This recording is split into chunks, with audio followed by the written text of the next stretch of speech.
It's time of 5:33.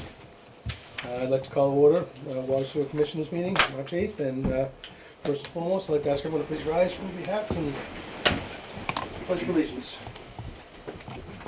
Pledge allegiance to the flag of the United States of America and to the republic for which it stands, one nation, under God, indivisible, with liberty and justice for all. Thank you.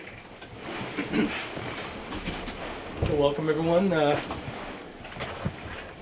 who's going to be joining us and our distinguished guests. Yeah, should I sit over there? Yeah, come on. Yeah, we gotta fit spare seat. Yes, I didn't want please. to take anybody's spot.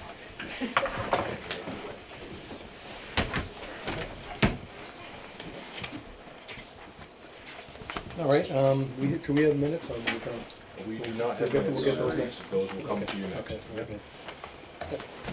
All right, we'll start with, we'll just go right down the line, superintendent's updates. All right, Thank you, sir. thank you. Yeah, we will get those minutes, copies of the minutes to you electronically for review, and then we'll have them ready for the next meeting. We'll start off with the water.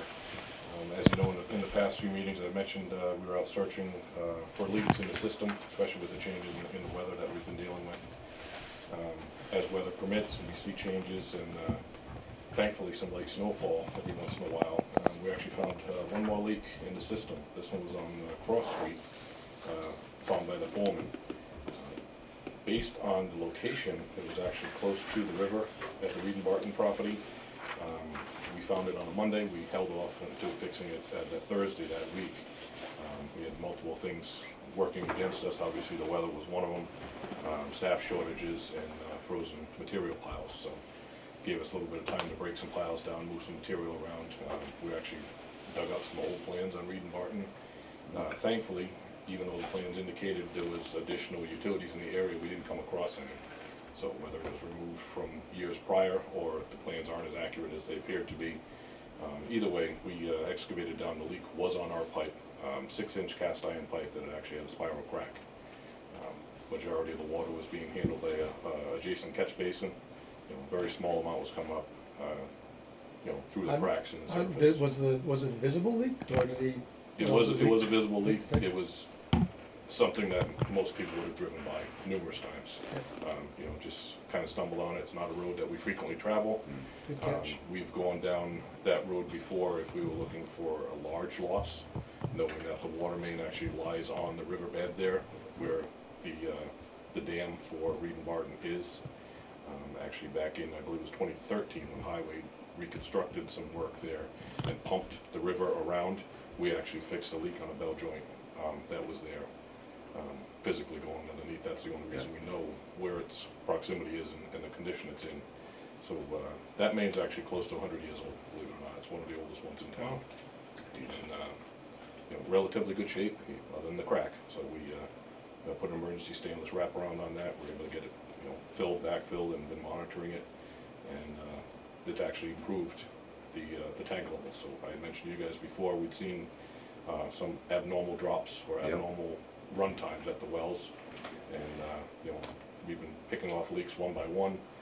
Most of them, thankfully, have been on private property. A few of them, like this one here, we own, and we've took care of it. So again, if people have any questions about pressure or discoloration in the water, please give us a call. We actually found another leak that was called into us today by a resident on Plain Street. They had noticed low pressure for a while, some discoloration, and they actually had a leak in their water service. One of the homes that's pretty far off the road. We sent the foreman out there, investigated with a couple other guys, and they were able to determine what it was, explained to the lady, and actually offered some suggestions for contractors who do similar work in very tight, confined areas. So she was more than happy with the results. Unfortunately, obviously, she has a repair to do, 100%. but it solved the problem that she'd been seeing for a short while. So every little bit helps. We definitely don't mind going out there, helping people out. If you see a puddle that you can't make any sense of, give us a call. We'd rather go out there, spend a little bit of time, prove that it's nothing on your side or on our side. You deal with the same thing where you're at. So Cross Street is one of the water mains that is on the master plan. I know we had a couple people ask. when that's going to be replaced. And honestly, it's been on hold, waiting to see what's gonna happen with the Reed and Barton property.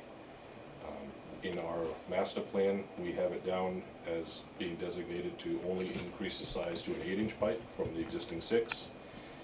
A pipe that small on Cross or Elm may not have enough fire protection to supply whatever could be built on the Reed and Barton property. Most likely would be a residential development there. So it doesn't make any sense to jump ahead, replace the pipe with what we would anticipate would be adequately sized for that area, just to find out later on that an improvement needs to be done and you may need to run a 10 or a 12-inch down there for fire protection.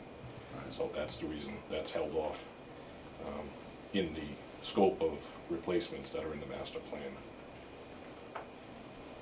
We'll jump off to well 5A.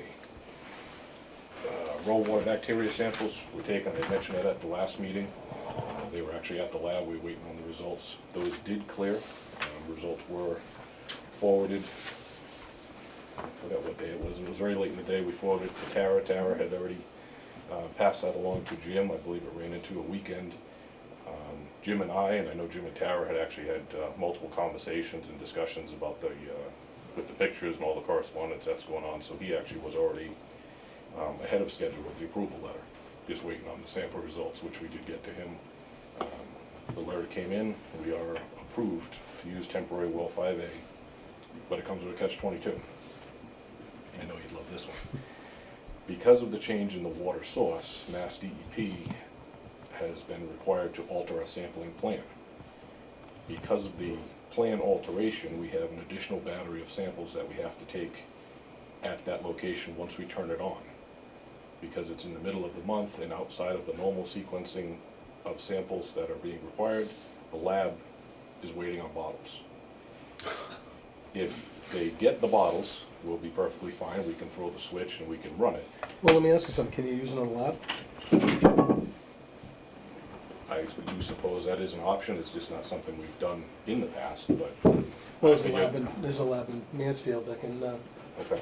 that does any kind of testing. The only thing they don't do is asbestos. Okay. That's in our master plan, but I don't believe it's an initial sample. So there's SOCs, VOCs, there's radionuclides. Those are the hang-ups.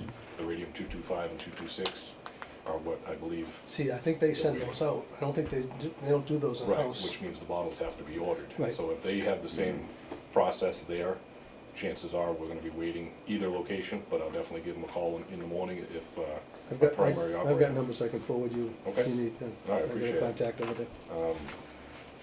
We've spoken with the lab. They feel that they can get those sample results, sample bottles to us, and obviously we will be able to meet the March samples. If for What some- are these bottles specifically? Is there like a chain of custody associated with the actual bottle, or is it just a plastic bottle? There's specific bottles. Some of them have certain chemicals in them that react with the water that you sample before they get sent off to the lab for testing. So they're not something that sits on the shelf somewhere. You know, a random bacteria bottle is something that anybody would have. We actually keep a small supply of them in a sanitary cooler. That's what I was getting at. the I got lab. tons of them about 2 Yep. miles from here. And then they got the little biosulfate, you know. Yeah. little No, we get like blank residual. HDPE, you know, Mhm. sample bottles of different sizes. Yeah, Yeah, they have unfortunately. like, preservatives or reagents on Okay. or whatever Yeah, every for different region, types of yeah, samples, okay. so. So they are sample specific. They do have to come from the lab if they're going back to that specific lab Okay. typically. So it's fine. If we have to wait another week before we get confirmation on, bottle availability, that's fine. Is it possible that bottle availability could push out and put us in some kind of But no violations? compliance. No. Typically, when we know these samples are gonna come up, in our sampling plan, we order them 2 weeks out. So worst case scenario, we're looking at a week and a half to 2 weeks. If they can expedite them, they definitely will. Just one more hurdle, so we wouldn't wanna get ourselves into a situation where we flip the switch, the bottles are not available before the end of the month, because now would be a non-compliance. So just one more hurdle, we'll get there. Well, you have an option. Okay. You have an option in Mansfield to Mhm. get bottles there if that's, So, yeah. so definitely. it'll keep you out of non-compliance, I'm sure. No. Mhm. So we'll work on that. I'll definitely grab those numbers from you Yeah. after the meeting and run that by the primary operator. If he thinks that is a viable option, we'll go that route. Yeah. And they do most everything in-house too, so Oh, I think they do everything in-house, all PFAS and everything, Great. Okay, and their pricing is better. sure. So for now, we're on hold with 5A. See what happens. I'll definitely update you guys when we do flip the switch. I talked a little bit about the capital meeting last week. We met, yeah. With 5A, is sampling is all we're waiting on then, right, correct? Okay, Mhm. Bottle availability is what the holdup is there right now. okay. That's good though. Right, it's just one more step. We're there. DoorDash? So we met with the Subs? the capital committee, presented projects for FY '23. One of those projects was the well 4 replacement project. Initially, we had believed that we would see money coming in from the Congressman's office to fund wells 5, 6, and well 4. After our last round of emails came through, it appears Washington is rather busy right now, and Yeah, this is your they seat. believe that any funding right now is going to be on hold. So we still want to move forward. Sorry, No, no, don't worry. new guy. I was the new guy. So we're still going to move forward with the replacement of well 4. Funding, obviously, is still up in the air. We're going to move forward as if funding was never even discussed with the congressman. If that comes available, that'd be great. So with this, we had proposed a thought that we will be looking at $750,000 for a complete replacement of well 4. We have some monies available in one of our well accounts that will fund a portion of that project. And we look to actually ask for a wording change on a previous article at town meeting, as I mentioned previous. At the last town meeting, we had $725,000 allocated for the final phase of well 5. With the additional funds remaining in that account and putting well 4 project looped together with a wording change, we would most likely be only asking for an additional 200 to be added to the original allotment of 725, and moving forward, having a word change where we could use this money at any well project instead of having a designated well 4, well 5, or well 6, where we have to go back and ask for permission to transfer remaining funds. We want to have the wording changed appropriately so it would be well improvement projects. That's going before bond council, that's going before legal to see what wording needs to be in place or if it can be done based on the previous article wording. Just trying to do a little cleanup of some of the accounts that we have and ease things for the future. One of the other items that I put in for was phase 1, which would be an investigational phase for replacing or repairing the Cottage Street elevated water tank. That tank was built in 1957. It served us well in the late 80s. It was blasted and repainted. So in theory, there should be no lead paint on it, but the costs to tent and sandblast and remove all that, it would still have to be considered as a hazardous material removal. So I think last time, throwing some quick numbers around, I think we were $850,000 to $900,000 to do a sandblast, weld and paint as necessary, where at the time the center tank was, I think it was like 1.1 or 1.2 million. Glass line bowl has a static mixer built in, concrete base with storage, just a better design. One of the things that I've been working with Weston and Sampson on is determining if we need 500,000 gallons in the air, which is what currently is at Cottage Street. Everything changes. Back then when the tank was built up until probably the late 80s, early 90s, capacity was the biggest thing. Now turnover and water quality has changed what you look at for design, mixers, and size of your storage facility. So we very well could get away with a smaller tank at that location, possibly similar to what we see at the center. How big is that one? 367,000. 367. So having, changing the elevation on it, obviously we keep the pressure in town, we wouldn't want to diminish that at all. But I think we may be able to step it down in capacity. Hydraulically, that won't be that won't be an adverse effect on If the we system? keep the elevation the same or similar, we'll be fine with the pressures the way they are. So that's definitely something that's in the works. We put that off. That was in the plan probably 2 years ago. We were starting to look at that. There were some other projects that took priority, so we kicked that down the road. And I think now's the time to at least start moving forward with that. There's a lot of discussion that has to go on with where it could physically go on the site. The best option would be either to build it adjacent to the existing tower. That way the tower can remain, everybody's rentals that are up there for cellular service would remain. It would give them the option at the end to either remove their equipment and transfer it over to the new vessel, or abandon it in place and install new equipment on the new tank, which is typically what you see happen. Is there enough room there to physically put the whole other one up before you even touch it? That's part of the work that has to be done here as far as with mapping, Yeah. with the underground pipes and stuff that are there. There is the possibility of actually going behind that tank, in between the existing elevated tank and the ground storage tank. The footprint is pretty small. It would be a pretty tight area to work, but that's what we have our engineers for. Yeah, it's only a couple acres, isn't it? We have some land behind that parcel. It does get pretty wet the further out you go, so that would also be something that would have to be taken into consideration. But this will be phase one. Like I said, investigational phase. If we see we have some issues with putting a tank in that existing location, then we might have to look at purchasing a piece of land somewhere else with a similar elevation in town or similar access. But it would be beneficial to stay in that same location where we have the ground storage there with our emergency pumps that are there. So we've had good luck with it there. Like I said, it's been there since 1957, so we've definitely gotten our money out of it. When you say ground storage, what are you talking about? There's a 1 million gallon ground storage facility there, basically a concrete tank. What? That's behind the elevated storage tank. So we have 2 large emergency pumps. We have is it 1250 or 1500? The big pump. Honestly, I I can't thought it remember was the size. 1250 personally, but It's I a haven't pump been we down there in have so long. that we very seldom use. It's probably got 30 hours on it, yeah. because every time it used to get turned on in the past, the machine would leave the garage. I mean, that was many years ago, before many pipes in town were replaced, but it was a switch that had a lock on it for a reason, I'll tell you that.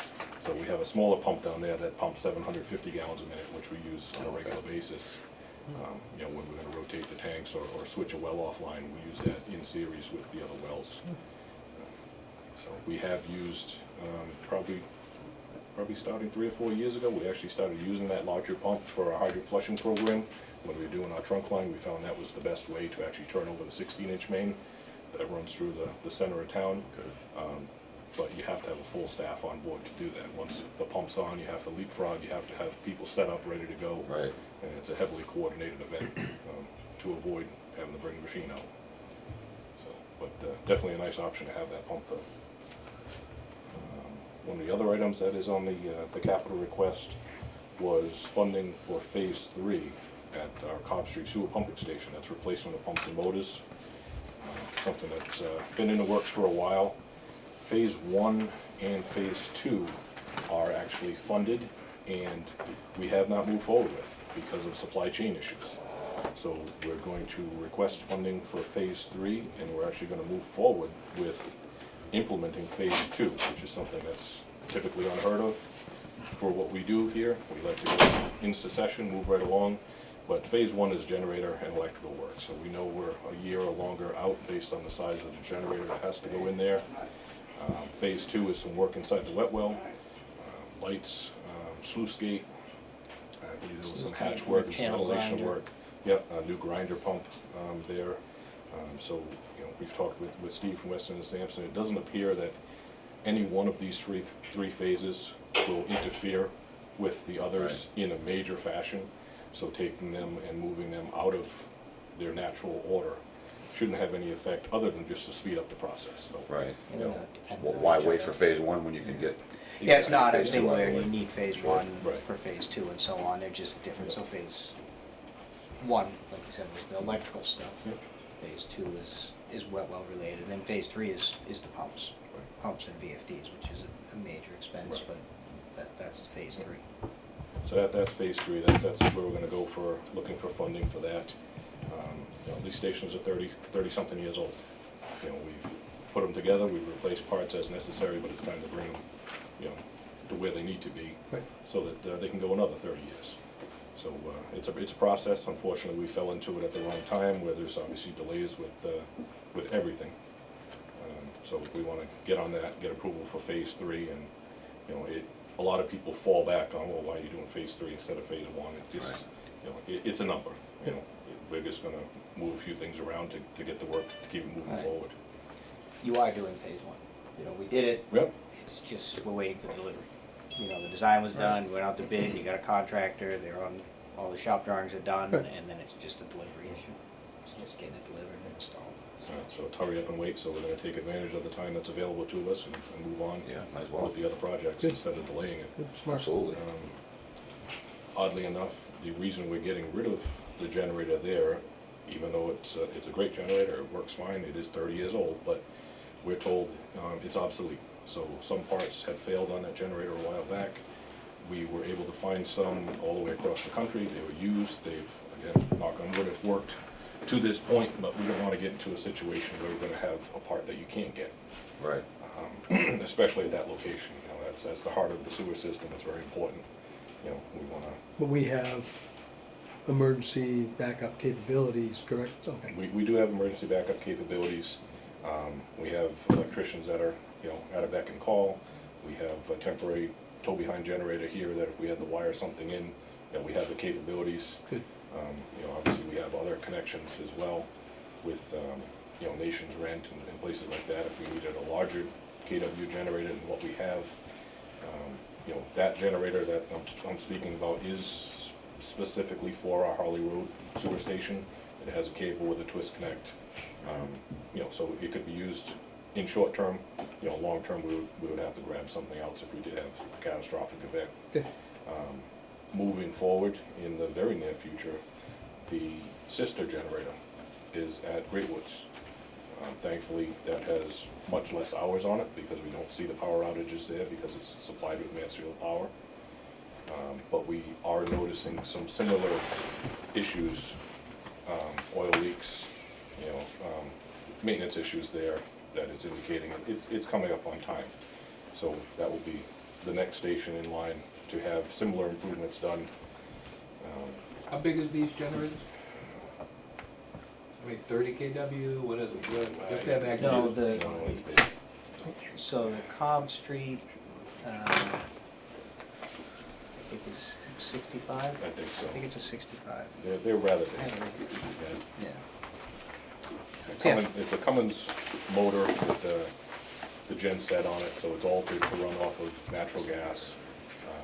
Again, they work great. The issue that we see with them, you know, the Cummins motor is, the block itself is the same thing you see in all of these big vessels, you know, tugboats, everything like that. What's the problem we found so far with this location is the gear drive accessory that goes on the front of it that was specifically designed by, I believe it was Cato Light at the time, to run the generator portion of it and the cooling portion of it is something that you can't get parts for. So they specifically designed it to work on that motor for that application. And, you know, we've had leaks from a few of the gear drives. You know, it's great, it's not a belt drive, it is a gear drive assembly, but we have cracks in some of the housings. You can't replace the housing. You're really piecemealing it together. It's great that it works, we keep up on it, and it's fine, but, you know, just that level of comfort isn't there anymore. No, so It's time. When we replace any of our generators, do we try to sell off the old one, or what do we do with them? Yep, Just try to- we required, the only one we didn't was actually the one that was struck and destroyed by lightning down at well 4. Because that was so far gone and it was only gonna be scrap value, it wasn't worth paying the cartage fee to get it from that location to here. Yep. And we had no way of loading it and getting it, you know, onto somebody's trailer if they bought it on municipal. So that, when it was approved to go for scrap, That does muni, you go with the muni bid we on go that, through right? Muni bid, yep. So this generator at Cobb Street, because it is the sister generator to the Great Woods generator, most likely will come back here. That's what I was wondering. if we And we're wanna- gonna keep it for parts Yeah, as long okay, as possible, until we can do a transfer of power there. You know, we may have to pay the technicians to come out here, physically remove a part, and then go install it on the Yeah. other one. But again, if you can't get parts, or if parts are very limited, it seems like our best option Yeah, no, is I to think piece that's that great one idea. out until it can't be used. And that's pretty valuable because it is a good generator. Yeah. And to have a whole extra set of Right. spare parts. And it for doesn't sound like the is- Great Woods one really gets taxed all that much to begin with. No, it definitely has the lowest hours of all the generators in the system. I think it'd just be foolish to give away the parts motor. Sure, yeah, I agree. Basically. And I got my numbers crossed up there, so Knollwood that doesn't have a generator is gonna, we had sized it as a 65 KW, so the Cobb Street is 175. Okay, yeah, It's a big it's big. generator, 175 KW. It's big. I'll talk a little bit about permits. So sewer permits.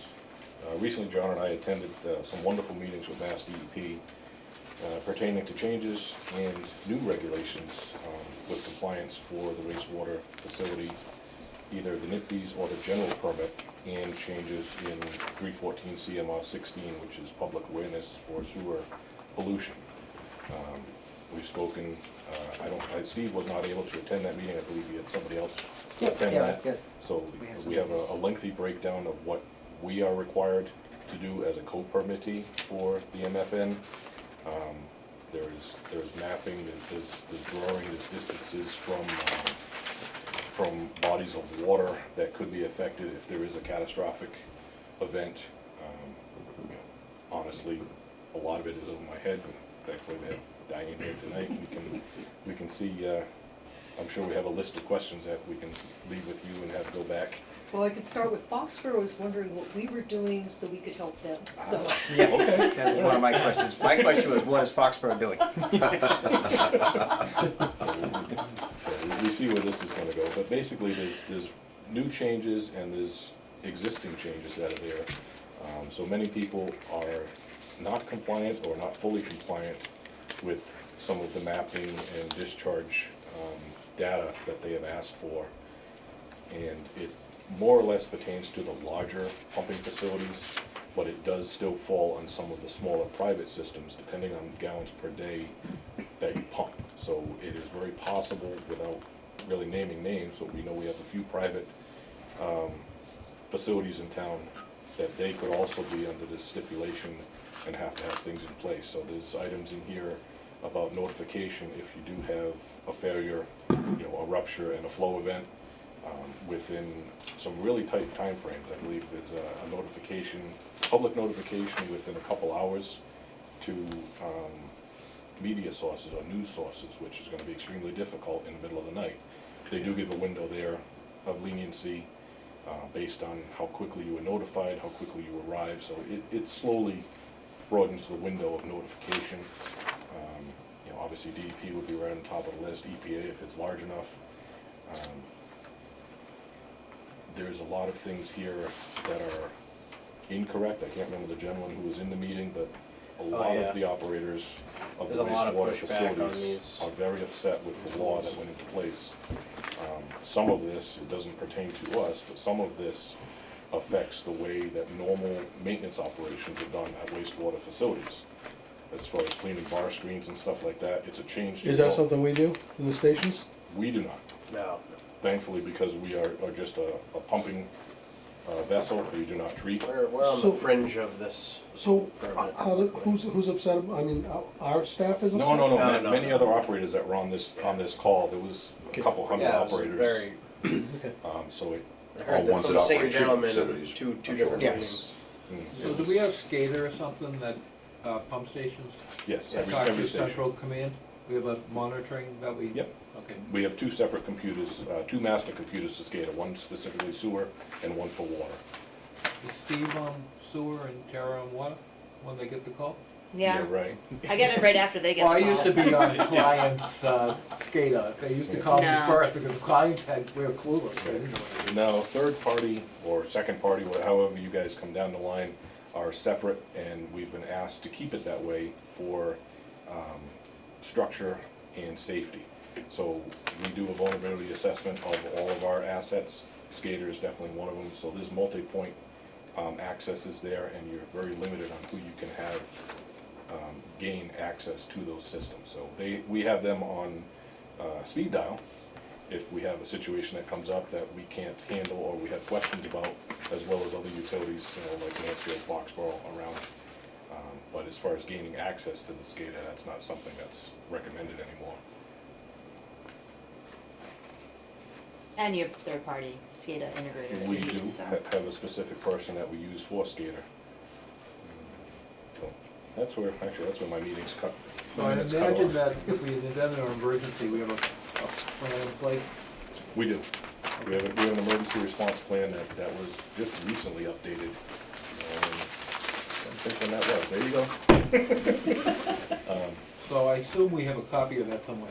We have multiple That's copies. it. This is the new AWIA version from the EPA, but the one we did for when the treatment plan was upgraded just 2 years ago, we also have that already. There was just some integration with the federal requirements to put more, but there's cybersecurity mentions in this. Also. So we've gone through that front and back, side to side. We've upgraded that probably 3 times in 3 years. And you guys just had the emergency response We training just too. had the training for the operators. That was my next question. Yep. So it is ever evolving. The book never seems to dry before we add more to it. Gotta And change well funds. we will change. It's a now yearly that- review. Yes. Yeah, it should be. Yeah. And the emergency contacts are local, Mhm. state, federal. Right. So that's definitely some good reading if you can't sleep. Just read it the other day.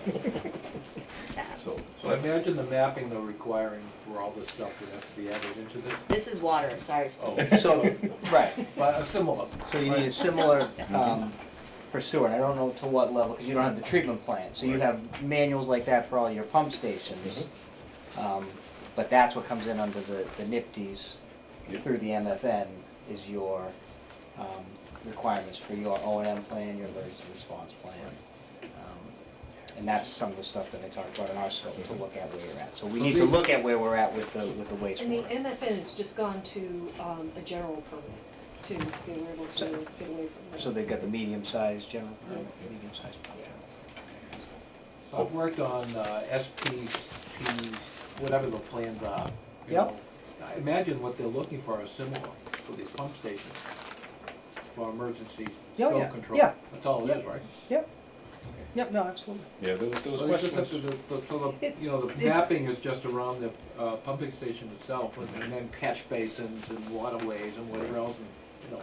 That's where I think we're gonna be deficient, is some of the mapping for the catch basins is probably not even existing. Well, So that will have to be determined. Hire a surveyor and Yeah, locate them all. yeah. They're very important. Oh, it because, is. Yeah. And then have the spill control stuff handy. Mhm. Of course, if you have I don't know what our pump stations are pumping, but, if they fail, they're gonna probably be catastrophic. So is there an interface between, you mentioned the smaller private facilities are also subject to the new regulations. So does the town have any kind of interface, like responsibility? Like, in other words, if there's a spill, one of the private operators doesn't report it to the media in a couple of hours, would that be something good for us to have in place so that when the fingers do start to point toward, oh, it must be that awful sewer department in Norton screwing up again, right? That some, control of the situation can be gained prior to it becoming a PR issue. And that's what the new CMR that's come out is all really just about reporting Right. requirements. So, we do need to, all the communities now have to revisit that, or visit it for the first time in some cases, and establish how they're gonna deal with it.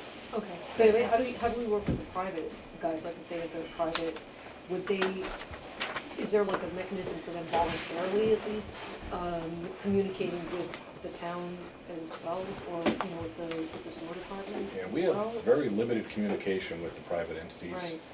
Other than if there was a strike or a question, we could reach out to, the owner of the private utility, notify them or find out, what their course of action is gonna be. We definitely wouldn't wanna add any more liability to the town as far as being a notification person, but we definitely need to have, heavily coordinated, events, possibly share some mapping, to know where, their facilities are. We know that there's deficiencies, at least with one of the people in town, whether they meet the criteria or not. We know some of their plans are inaccurate, which is a concern to us. Right. And I'm just thinking about that middle of the night call, it's Yeah. much more likely to come to you. Most likely it does, yeah, yeah, you're right, And so, and then, you'd be able to notify exactly. the private owner, if they were aware. So- Yeah, we have a good rapport with the fire department, who most likely would also be responding during an emergency like that. So they most likely have numbers or contact persons in the unfortunate other type of event that they would be dealing with, where we could utilize that information Okay. for notification purposes. Okay, cool. Okay, with it running a little late, so sorry guys, I'd like to invite the gentleman from 196 Mansfield Ave, you speak, if you could just state your name, please. We appreciate it. Sure, my name is John Cummings. Jim Marsh. Elias Vituchis. Thank you very much for coming. Thank you for having us. Tell us a little bit what's going on. Okay, well, my name is, first of all, I'd like to thank you all for letting us have the opportunity to speak tonight. I'm a trustee of the Cumming Family Trust, which owns the property at 196 Mansfield Avenue. About an 8-acre parcel of land, vacant land. Was purchased by my father, William Cumming, back in 1979. He operated a bird garden there, or bird zoo. Remember it well. Okay. Well, you're probably one of the few that remember it. Between 1980 and 1985. And it's pretty much just been vacant land ever since. There was a house on the property which was lived in for a while, but that is now uninhabited, and so it's just pretty much a vacant piece of land. My involvement was pretty minimal until 2009, when my father passed away, and I started to receive bills that normally would have come to him. And so that year I received a bill from the Norton Water Department for an unused water allocation fee. And I had no idea what that was, so I called the water department and spoke with Rose, who I understand has since retired, so congratulations to her. And she explained to me what the bill was for in kind of general terms. But she also, in the course of the conversation, mentioned that there was a $190,000 fee that was owed to the town for unused water allocation. I think I misspoke earlier. The bill I was receiving was for unused sewer allocation. The $190,000 was for unused water allocation. And she also mentioned that the intention was for that fee to be paid at closing, when the property was eventually sold. So as far as the sewer bill, I didn't really understand what it was all about, but I knew that my father had been paying these bills as they came in, so I just continued to pay them myself. And so that was in 2009, and then fast forward to December of last year, I entered into a purchase and sale agreement with Elias Vituchis over here. And as good buyers do, he conducted his due diligence and became aware of the $190,000 unpaid fee, and raised a concern with me that this may get in the way of having his permits reviewed by the town. And so that's basically why we requested to be present at this hearing. in preparation for the hearing, I did a little research. And I don't know if I have enough copies here, but. Is it the payment we have agreement? copies. Sure. I, You want this? So I Is this the payment agreement? basically just did the history of the payment that had been made for the sewer allocation. And was quite surprised to find that it was close to $280,000.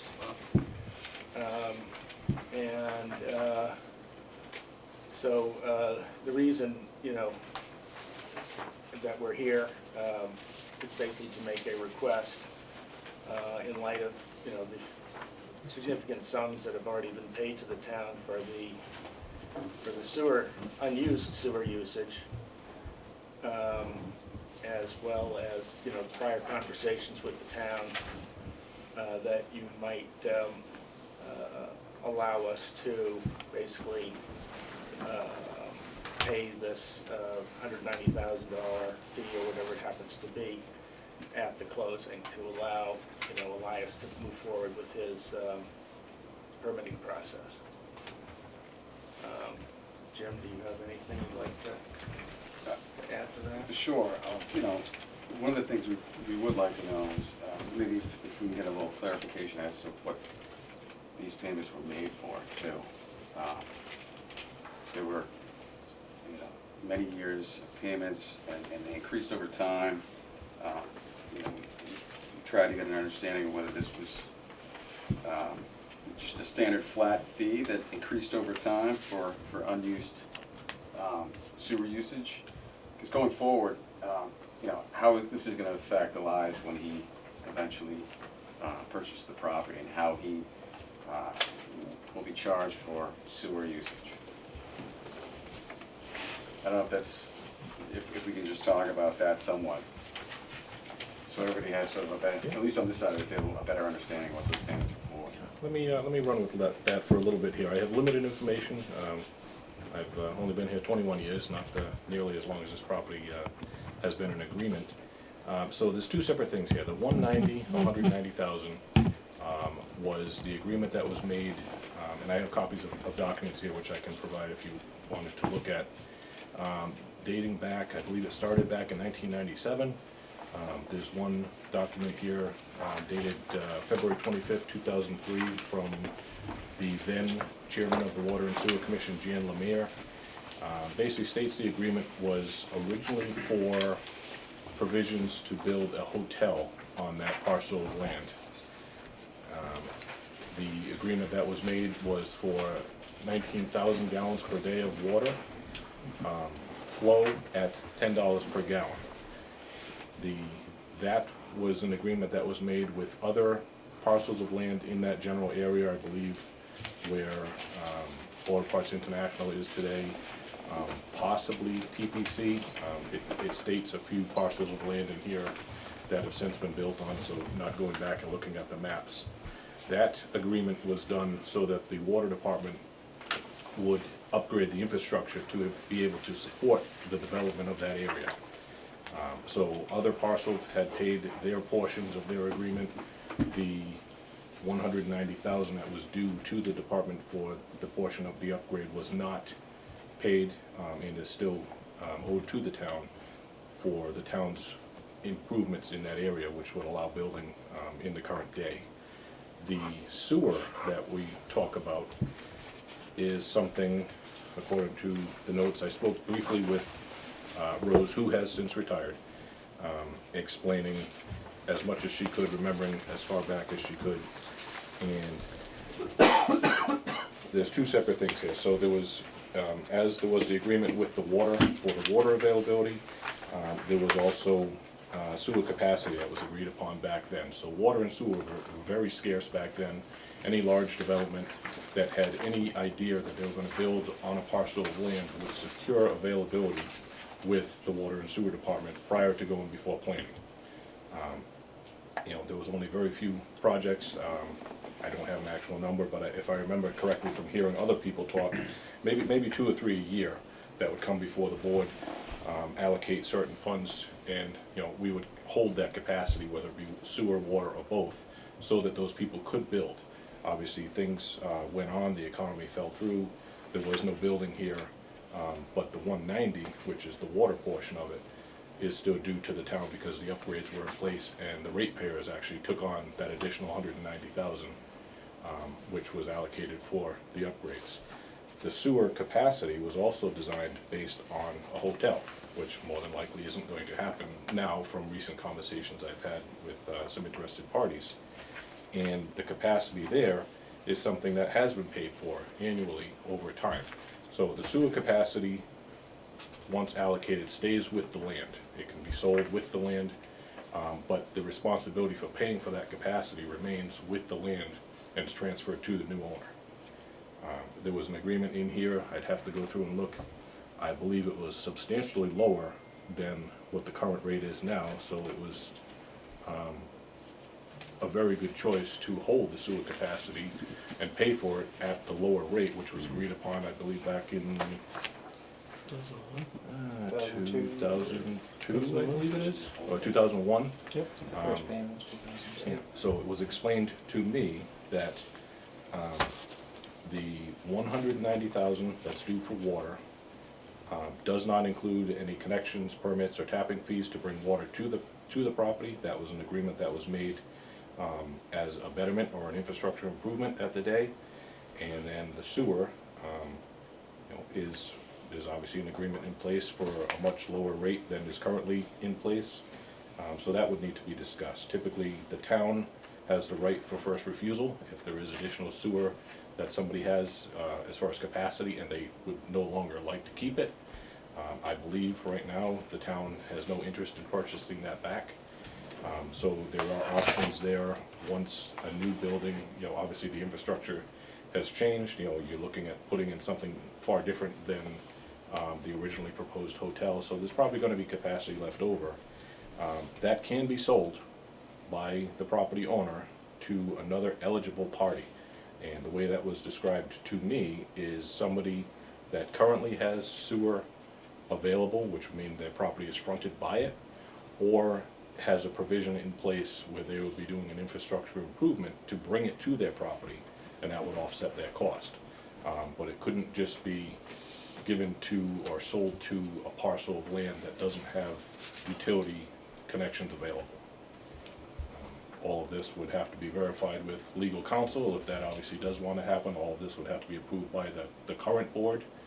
And I don't know if you guys have had a chance to review the very limited data that we have here on file, which I did pass to you guys in an email. There is quite a bit there. Yep.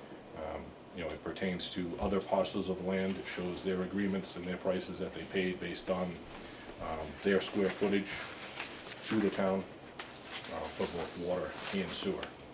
So, you know, there are very few parcels of land that still hold sewer capacity and that have any type of looming agreement with the town like this that's going on this many years. So this is all new. You know, I've been here 21 years, only 3 years in the chair.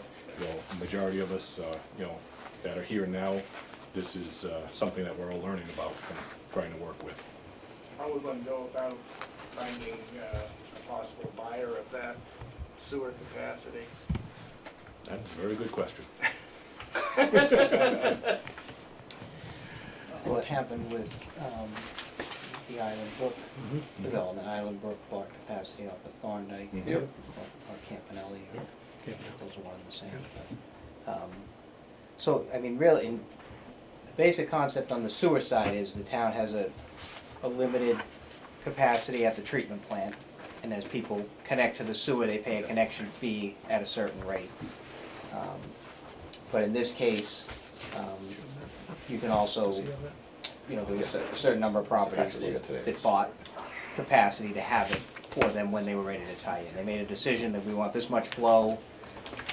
The deal was made on how much they were gonna pay for that flow, and they purchased it. So you wouldn't be subject to a connection fee, you've already paid for sewer.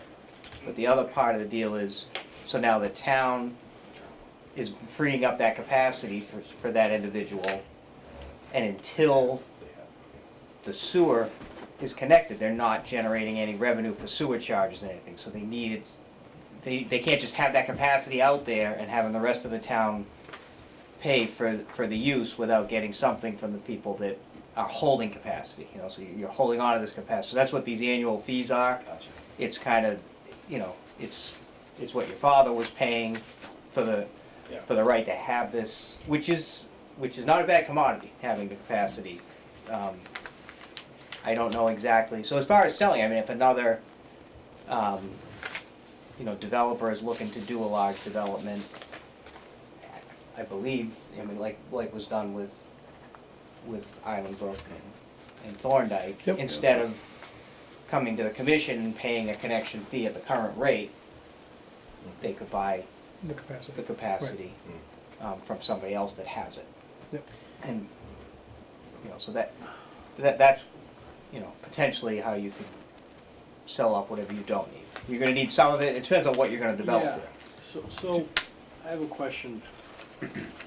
What's the capacity, the 20,000 a year that Mr. Cummings been paying, the 23,000, whatever the numbers are here? What's that based on? Is it based on a certain amount of,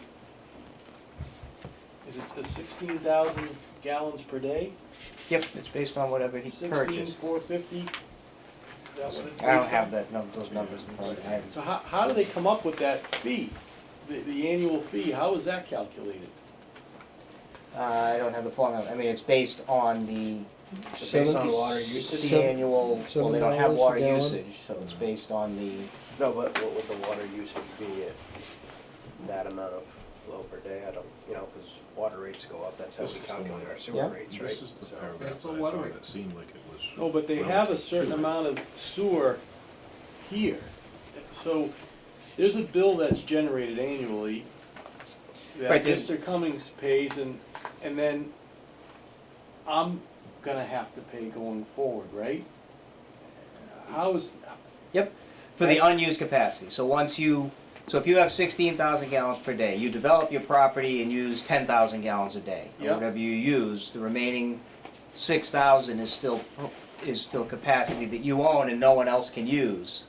So I think that, you know, the annual cost of the unused capacity is based on the total cost to operate the system over the course of the year.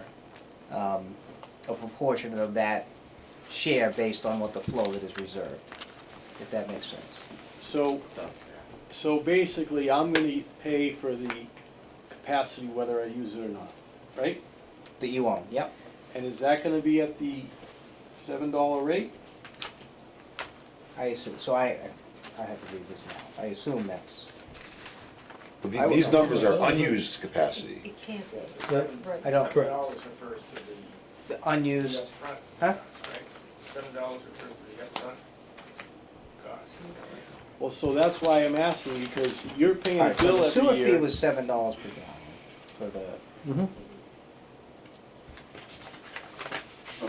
Well, that's my understanding, is so there's the unused, if you don't use the entire 16,450. Yep, And because you're holding that, no one else in town can use it, yep, you gotta pay for that unused. right, So you're gonna get a bill, yep. whatever that unused is, which you have to pay annually. I would think the unused capacity is still It would be billed at at that $7 $7, I would per assume. gallon. And, His regular use Okay. is billed at Whatever off that his is, water rates. use, At the right? current rates. Current rates. But if he was to take some of that 16,000 whatever, and then use, say, 10,000, these numbers would now be based on 6,000, not 16,000. That $7 will be based That's on my just understanding, unused. Right, and then there would be additional for the actual That would capacity be- that's that being would- used that to would be be billed at against current- water usage. Current town prices, right. Yeah, so that makes sense.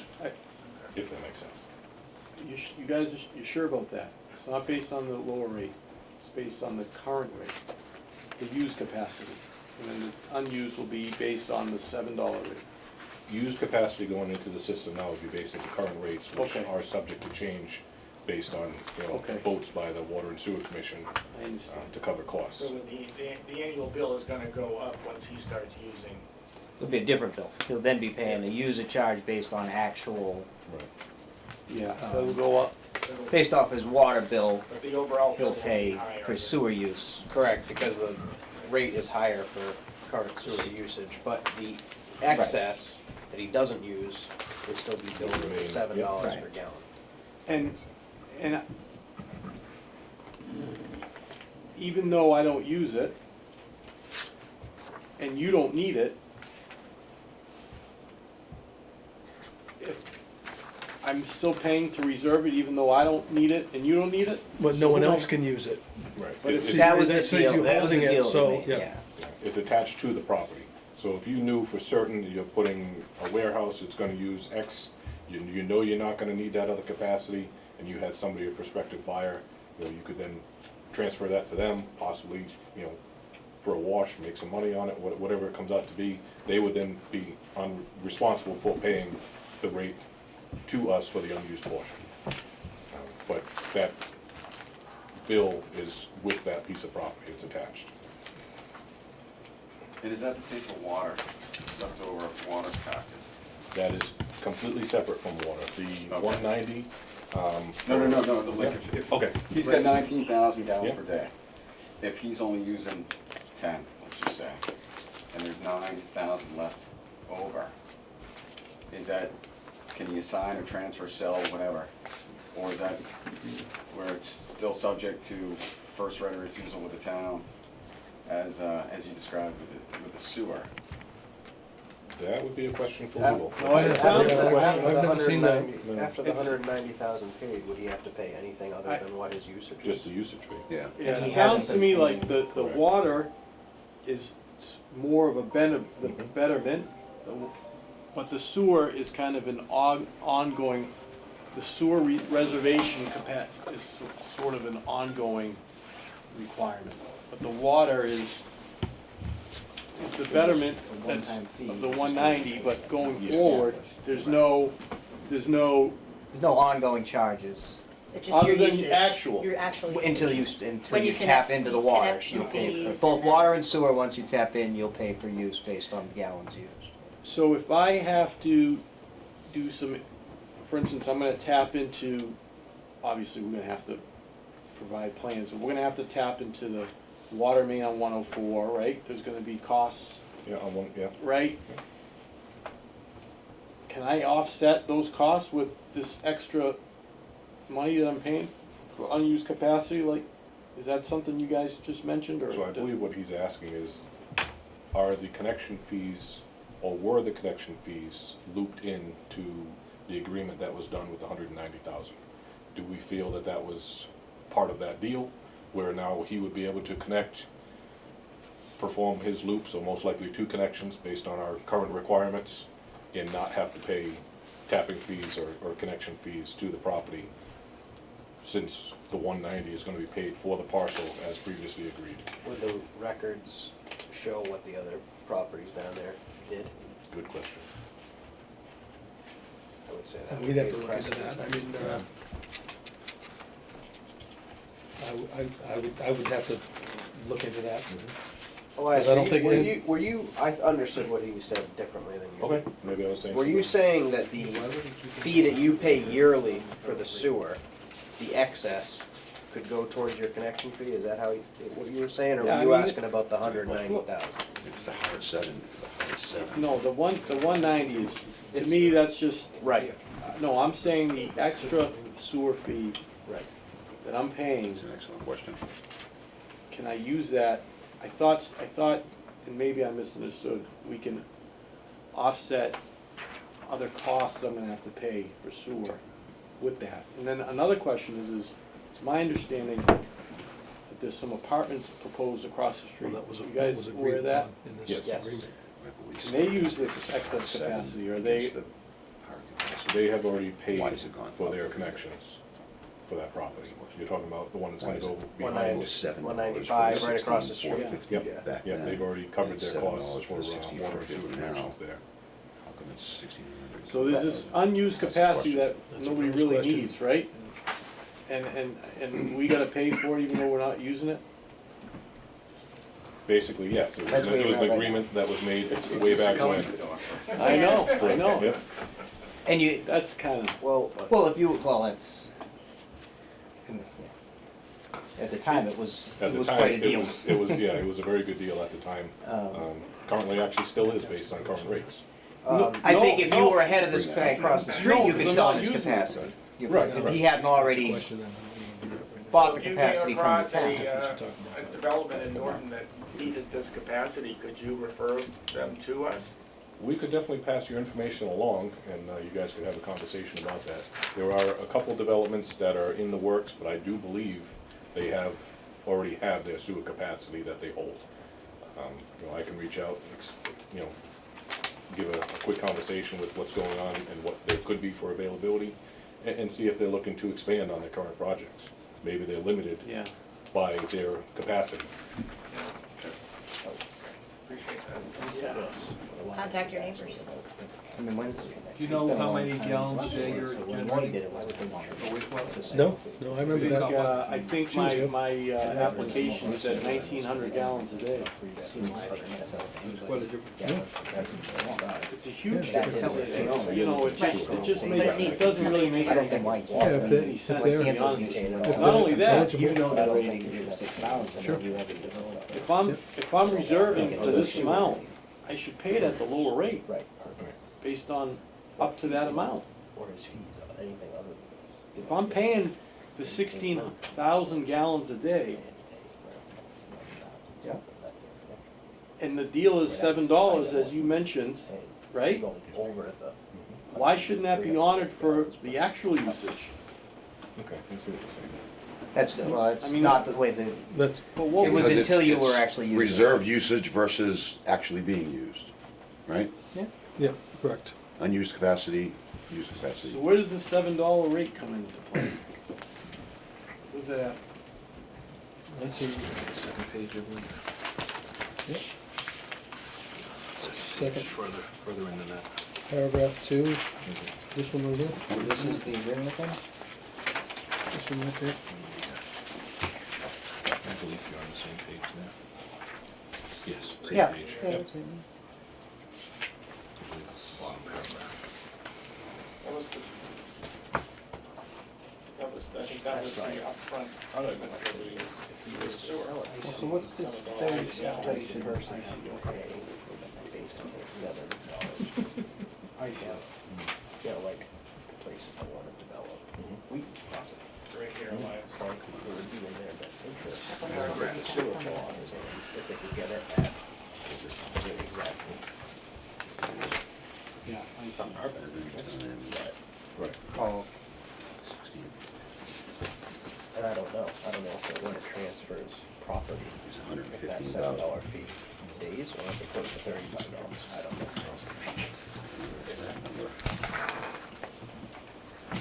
I'll look at the question better. So it's Yeah, like definitely. 7 gallons a day, $7 for the 16,450 is that number. 11,515. This was instructions. No, I'm trying to find that number somewhere. Why is it go up? Did you guys get your questions answered? Sewer fee has been. Listen to Substantial.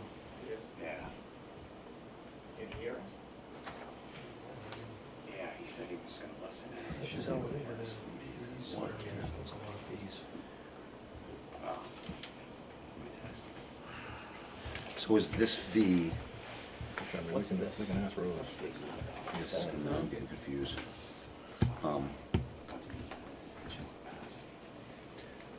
This $7 times 16,450, that's analogous to the $190,000 water fee, but on the sewer side. Yeah. Is that correct? Ignore that, Steve, what I just asked you. That doesn't make For the any sewer sense allocation. because- Yeah, I've got the letter here, the original, well, not the original, agreement between Norton and Atlantic Development back in 2000.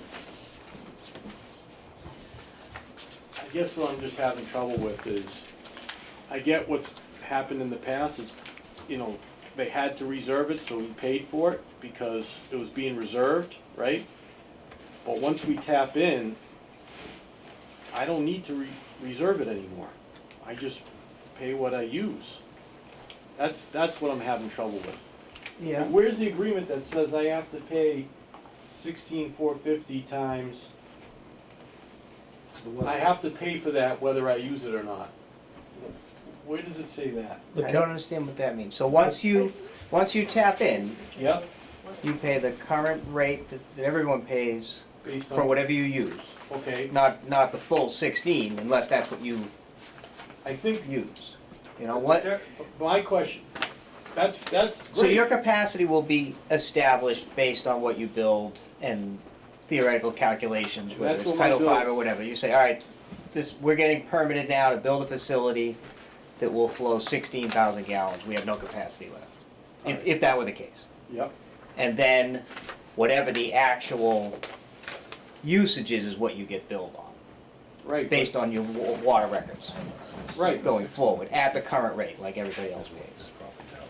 but, so I'm not paying for the extra that I'm not using? I think you are.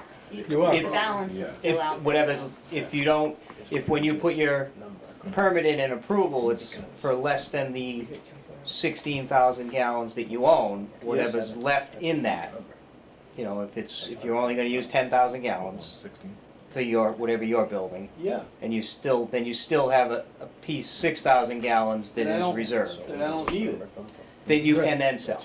No, but And the, It's linked with the property. You're buying it, and that's linked with the property based on the property agreement.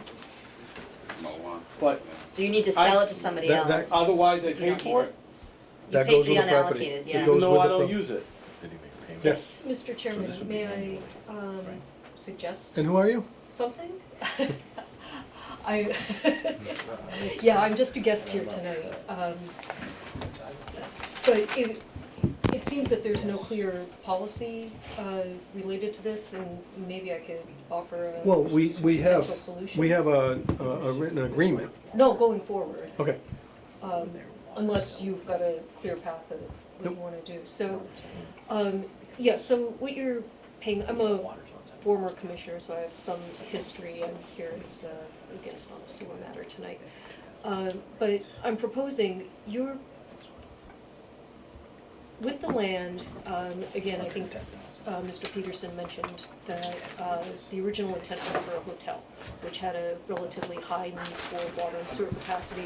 This agreement was entered into when both resources were very, very constrained in the town. So that, it's a right to connect fee, like a reservation of capacity is what you've been paying. This gentleman's been paying. Mr. Cummings Yeah. has paid for Because no one else these could many use years. it. No one else could use Right. it. You guys reserved it for the site, Correct. and he's been paying for it. Okay, And so, so, and also, you mentioned, you know, that you mentioned, you need 1,900 gallons a day for your project. let's say that's the number. Okay. Right, pick whatever number. Would you be willing to donate the remainder to the town if you can't find a buyer for it? And then it would get the capacity fee off of your books, right? And you would just tie in for the amount that your project needs. And so it's just a question to just basically to make a donation to the town, and then his annual fee to reserve capacity would disappear. The answer is yes. I mean, Well, I don't know, I'm asking. I if the would board be willing to do accept- that. I mean, if you think through this, right? And I don't want to speak out of turn from you, but the water betterment gets paid, assuming you're good with this, gets paid at closing. Okay, the 190,000, right? You get No problem. paid that at closing. That's the understanding, yeah, that would be. This gentleman has been paying to reserve the 16,900 Yep. gallons a day all these years.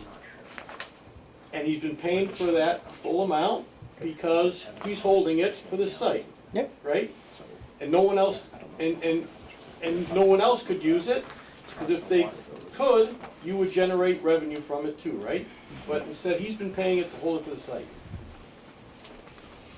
So the 190 gets paid at closing, the 16,000 a year has been paid all these years. Now I come along, I build the building.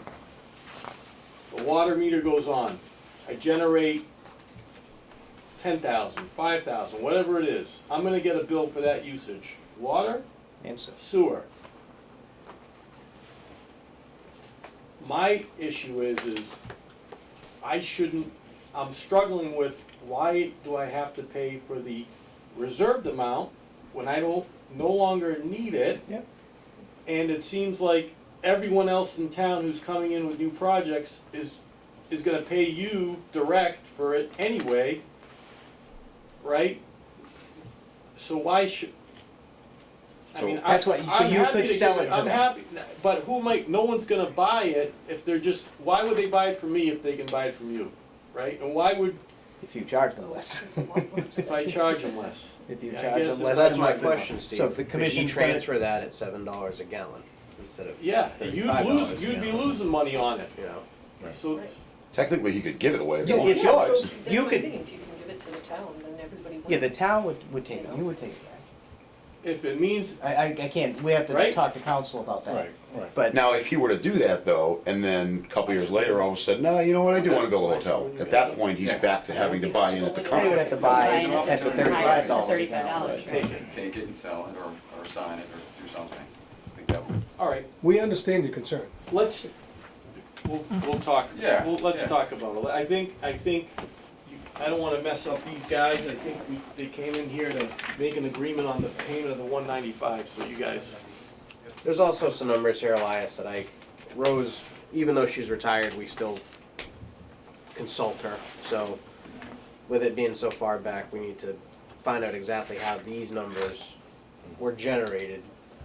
And then we can kinda Sewer numbers, make, you're talking yeah, about. the sewer numbers, yearly bill, how that was generated, and then we can kind of make a more informed decision on what you're talking about, so. So, you made a lot of good points early on with the 190 and how that gets paid, and, you know, if it's in line with what the original agreement was, that it'd be paid, what we're thinking is at close. If that's, you know, if we sort of get an understanding from the board that that works for them, then we can work on the payment agreement. You know, sort of with what Elias was just talking about with the sewer, maybe it makes sense to sort of look back at the agreement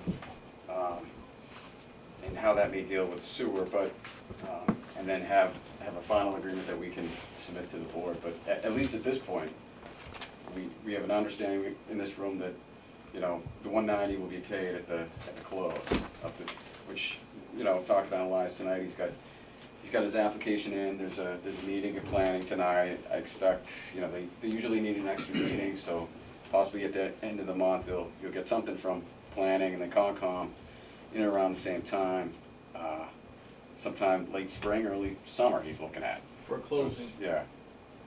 on the land. Okay. The only question I would have is if we have this agreement to have the 190 paid at closing, and then something 3 or 4 months from now happens and there's no closing. There's nothing, I don't think, in this agreement that stipulates if that closing were to somehow go south or get kicked down the road 2, 3 years, or who knows what. Are we still just sitting on waiting on that closing to get that, or? I understand what the town is saying, but I mean, I think we've got a buyer here who's committed to buying this property. I mean, he came to this meeting tonight. I think he's taking this serious.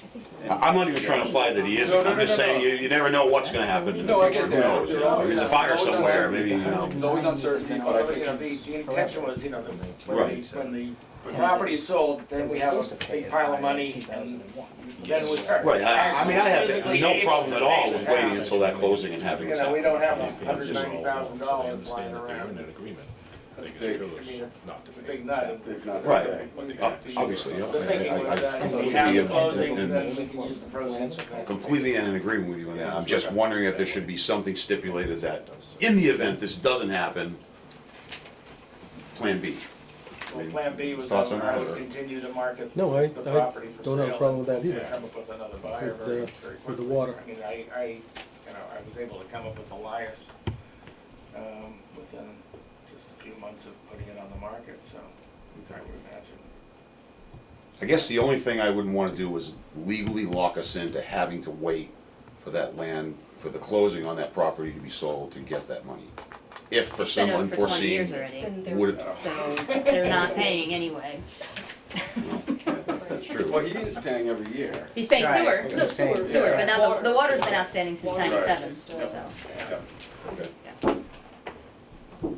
I mean, that was my only concern with this, I'm not, It was my understanding. I'm based not trying on to say my I don't think this is gonna happen. conversation with Rose, Right. that Yeah. back in 2009, that the, you know, the department was on board with that. That's, you know, Yeah, I think it my says it initial in here too. conversation with her. okay. When a full building permit is issued for construction of the first building, it needs to be, and then that portion will be paid. So, Right, I thought there was a date, I thought there was a date Yeah, in there that it would yeah. have to be done by. That date was, well, I think the dates that are, was extended. Yep. And then I don't how. the trail kind of went, I was going through files that were 20 years old, so it was a little sparse, but I think it was extended once, and then I think it was, So that's there not was a something we request can made vote for on, is another it? extension, and About I, the beyond that, I final- couldn't find any further just, communication, so. No, they need to work you it okay out. to approve that then?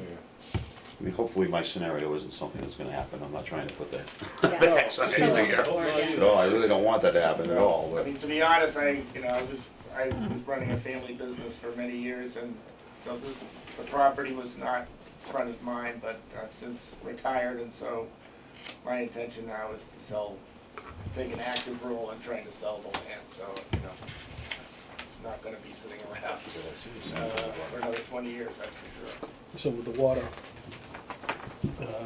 Steve, if that's okay with you? Yep, at closing.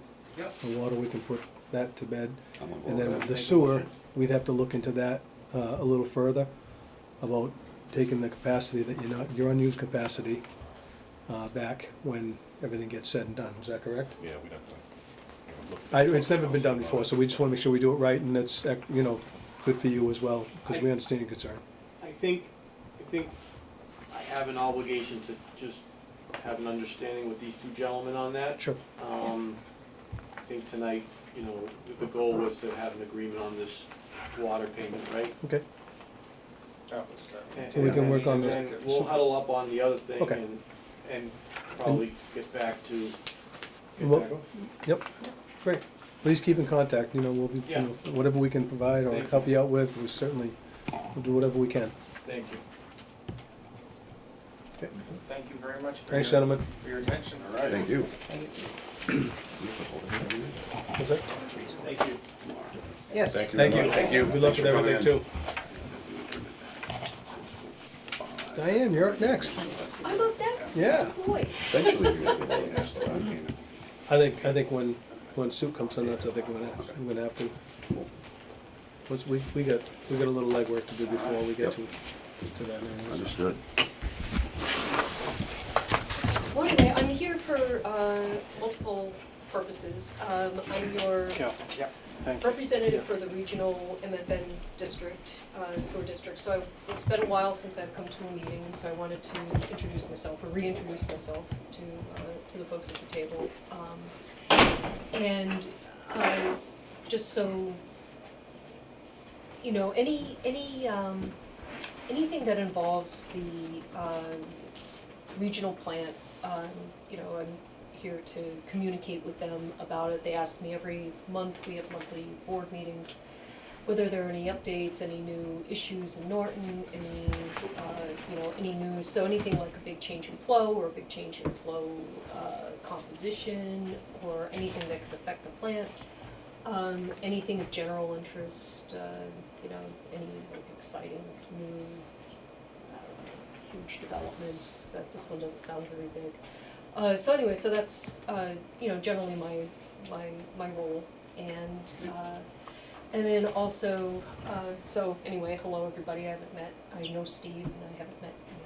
Jim Jarden, nice to meet you. Jim, okay, it says James, so I was going to ask, are you James or Jim? Jim's good. Steve Bernstein, And Steve? very new member. Oh, congratulations. I hope you enjoy it. He didn't bring cookies. Oh, the new guy brings cookies. He didn't get the memo. You just Or barely made it subs. here. Yeah. Still got jet lag.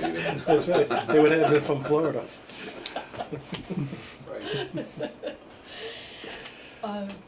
So, so that's basically the first thing. And then the second was, there was that question from Foxborough, with the new regulation. And it doesn't sound like there's a lot of guidance has come out. I guess it's very new. They were primarily concerned about public notification, and also whether there was maybe a template or a format or a press release standard where you can fill in the blanks, like we have the standard, like if you got a sampling thing and just put out the. DEP doesn't have a template for little that? notice. So- Well, I'm asking, it's new No. to me too, so I don't So we're know. talking about the 314 We're going back to the CMR 16? 314, Is it 15? So not the or 16? NIFTs. 16, I think. The 16, public awareness. The public for- awareness of sewage pollution. Yes. Yeah, so the DEP is preparing a template. Okay, It should have been out by now. okay, So there will be something to work for them. It's due July 6th Okay. is when DEP is requiring submission of it. And I don't think preparing the plan to be compliant with 314 CMR 16 is a real heavy lift. It's then being able to actually do it. So that's where you'll lay out you have 24 hours to report a spill of this nature, and it needs to be in, like you said, a publication of local circulation. so. And you kind of have to work out the logistics of being able to do that in the plan, and I think there will be, instances where you can explain when it can't be done and stuff like that. So it's really just all about, so that one's all just about reporting out Right, so that the public knows. right, and that seemed to be their biggest, Because they already have Issue reporting with it. requirements Yeah. under the current, 314 CMR 12, all the wastewater. the regs, standards. The standards. Yeah. So they're already reporting to DEP and all of that. So this is about getting the information out Right, up and to the being more public transparent and- about it. Yeah, would it be, do you know, would it be okay if, I don't know, like, for example, if it was put on Norton Cable, like, would that be, because, the newspaper industry is changing, and the communication modes are changing, or, I don't know, has the board adopted this, where the schools kind of have, or the police, you sign up for a thing, and you do like a blast to everybody who signs up, Yeah. so. There's, no no alerts, alerts. something like Yeah. no alerts. Yeah. That was one of the key issues that came up, and that was a concern for many of the other locations, is the need for a subscriber-based notification system. Some of the smaller departments are very concerned about the cost that's gonna be involved and how much time it's gonna take to set something like that up. Who and if anybody is actually even gonna sign up for it once they spend all this money on that type of system. Right, On top of, the other education, where it was media channels, I don't know if the local cable channel would be sufficient. I know they did say, an actual TV station that supplies your area, or even a radio station. So they were pretty specific about it. There was some other language in there about, if you have, diverse, populations, that you have to provide multiple different languages Right. for all the persons that could be affected by it. I was pretty sure, if I remember, they said local TV didn't cover your media responsibility. I was pretty sure I heard that, and someone was like, why? But yeah. I thought they Kinda said what's you for, I had mean, it was- to, People's right. yeah. The opposite of what you would think. Maybe because they feel like it So, won't reach the most can I- amount of people. So I have these bullets that I can run through real quick, I guess. This is the email that I had sent you. Sure. So based on 314 CMR 16, the Oh, events. wait, did you send me an email? No, I Oh, sent it oh, to Frank. oh, I said, I oh, was, okay. All I right. might have been looking at you and talking to Frank. So events requiring notification is an SSO, a sanitary sewer overflow to surface water due to higher peak flows, which would mean the system's surcharging or you have capacity constraints in an existing gravity system. So if you have a surface water, an SSO to a surface water, you have to provide notification. And then also SSOs to surface water due to pump station and/or force main failure for pump stations designed to convey one MGD. So for your larger pump stations, you have a force main break, and a surface water discharge. Those fall under the categories. And I can forward this email to you if this would help. So within 2 hours of discovery, a notice has to be posted to a town website and sent to state, federal, and local agencies. And you must include approximation of discharge volume and a list of the surface waters, land areas. This one doesn't work. Try that one. So don't we have that requirement now? So, But not to the public? Not to the public, that's, yeah. There's really no real change in the standard other than the fact that you just have to notify the public. And Exactly. then have the public all upset at us that we've Yep. done such a thing that we've been dealing with anyways. Right. Okay, That's, makes perfect sense that's to me. really it, yeah. Just need to let them know. You know, and then this was the, town will have 4 hours, we'll have a 4-hour period of discovery, and then you have 2 hours to issue a notice. So This is you what can- people you get. can evaluate the situation, determine if you think it's going to remain at its current flow, if you can slow it down, if you can alter it in any way where it's not gonna become a compliance issue. They give you a 4-hour window for that. If you can't change, alter, stop, or correct the situation, then you have 2 hours from that point that you make that determination to get your notifications out. So this is where the windows start really moving around. So wait, is it possible you don't have to put a notification out if you fix it within 4 hours? If it happens within 2 hours, you still have to put a notification out, and then you have to rescind the notification. It's very specific, yeah, there's all these. So have we There's a had flow problem chart. in the Yeah. past? Thankfully, no. Okay. I don't think it's, like I said, for Norton, it's not gonna be, I've or been- for But Foxborough, I've it been shouldn't involved with be a pump heavy stations lift. that had failures you've probably and seen had, it, yeah. and had problems. Yeah, We just do the reporting, and we basically did everything according to the rule book, other than the fact we didn't notify the public that we were doing it. Yeah, it's just an additional step, and unfortunately, it's a very painful step. You know, if you run into a situation like that, not only are you focused on remedy the Right, situation, yeah, but now you have to have a whole separate staff to handle your notification. That's difficult for a lot of departments to do, to meet these requirements. You know, it's one thing, like if we have unfortunately a pipe malfunction, you know, there's a delay that happens by the time we respond, we isolate it, we start, you know, notification process to dig safe, police, fire, whoever else, and get our staff rolling. That can easily take 2 hours. So now, you put into a bind. yeah. So, like I said, they're very specific requirements, and I think, you know, the intent is to create the forms and stuff that you'll need to fill out. And the forms will guide you right away through how long you have to do things and what you need to do. They also recommend, if you don't have one already, the town should create a subscriber-based program to issue public advisory notices. I don't know. Which we have. We have Norton Alerts. You sign up for it. You can Yeah. So, text, phone, or email. So What that's are the also- repercussions to the town if you don't get it out in 2 hours? It's just a fine or? I don't even think that's been outlined. it's DEP when, you know, Enough said. they've got the ability to slap you on the wrist if they want to.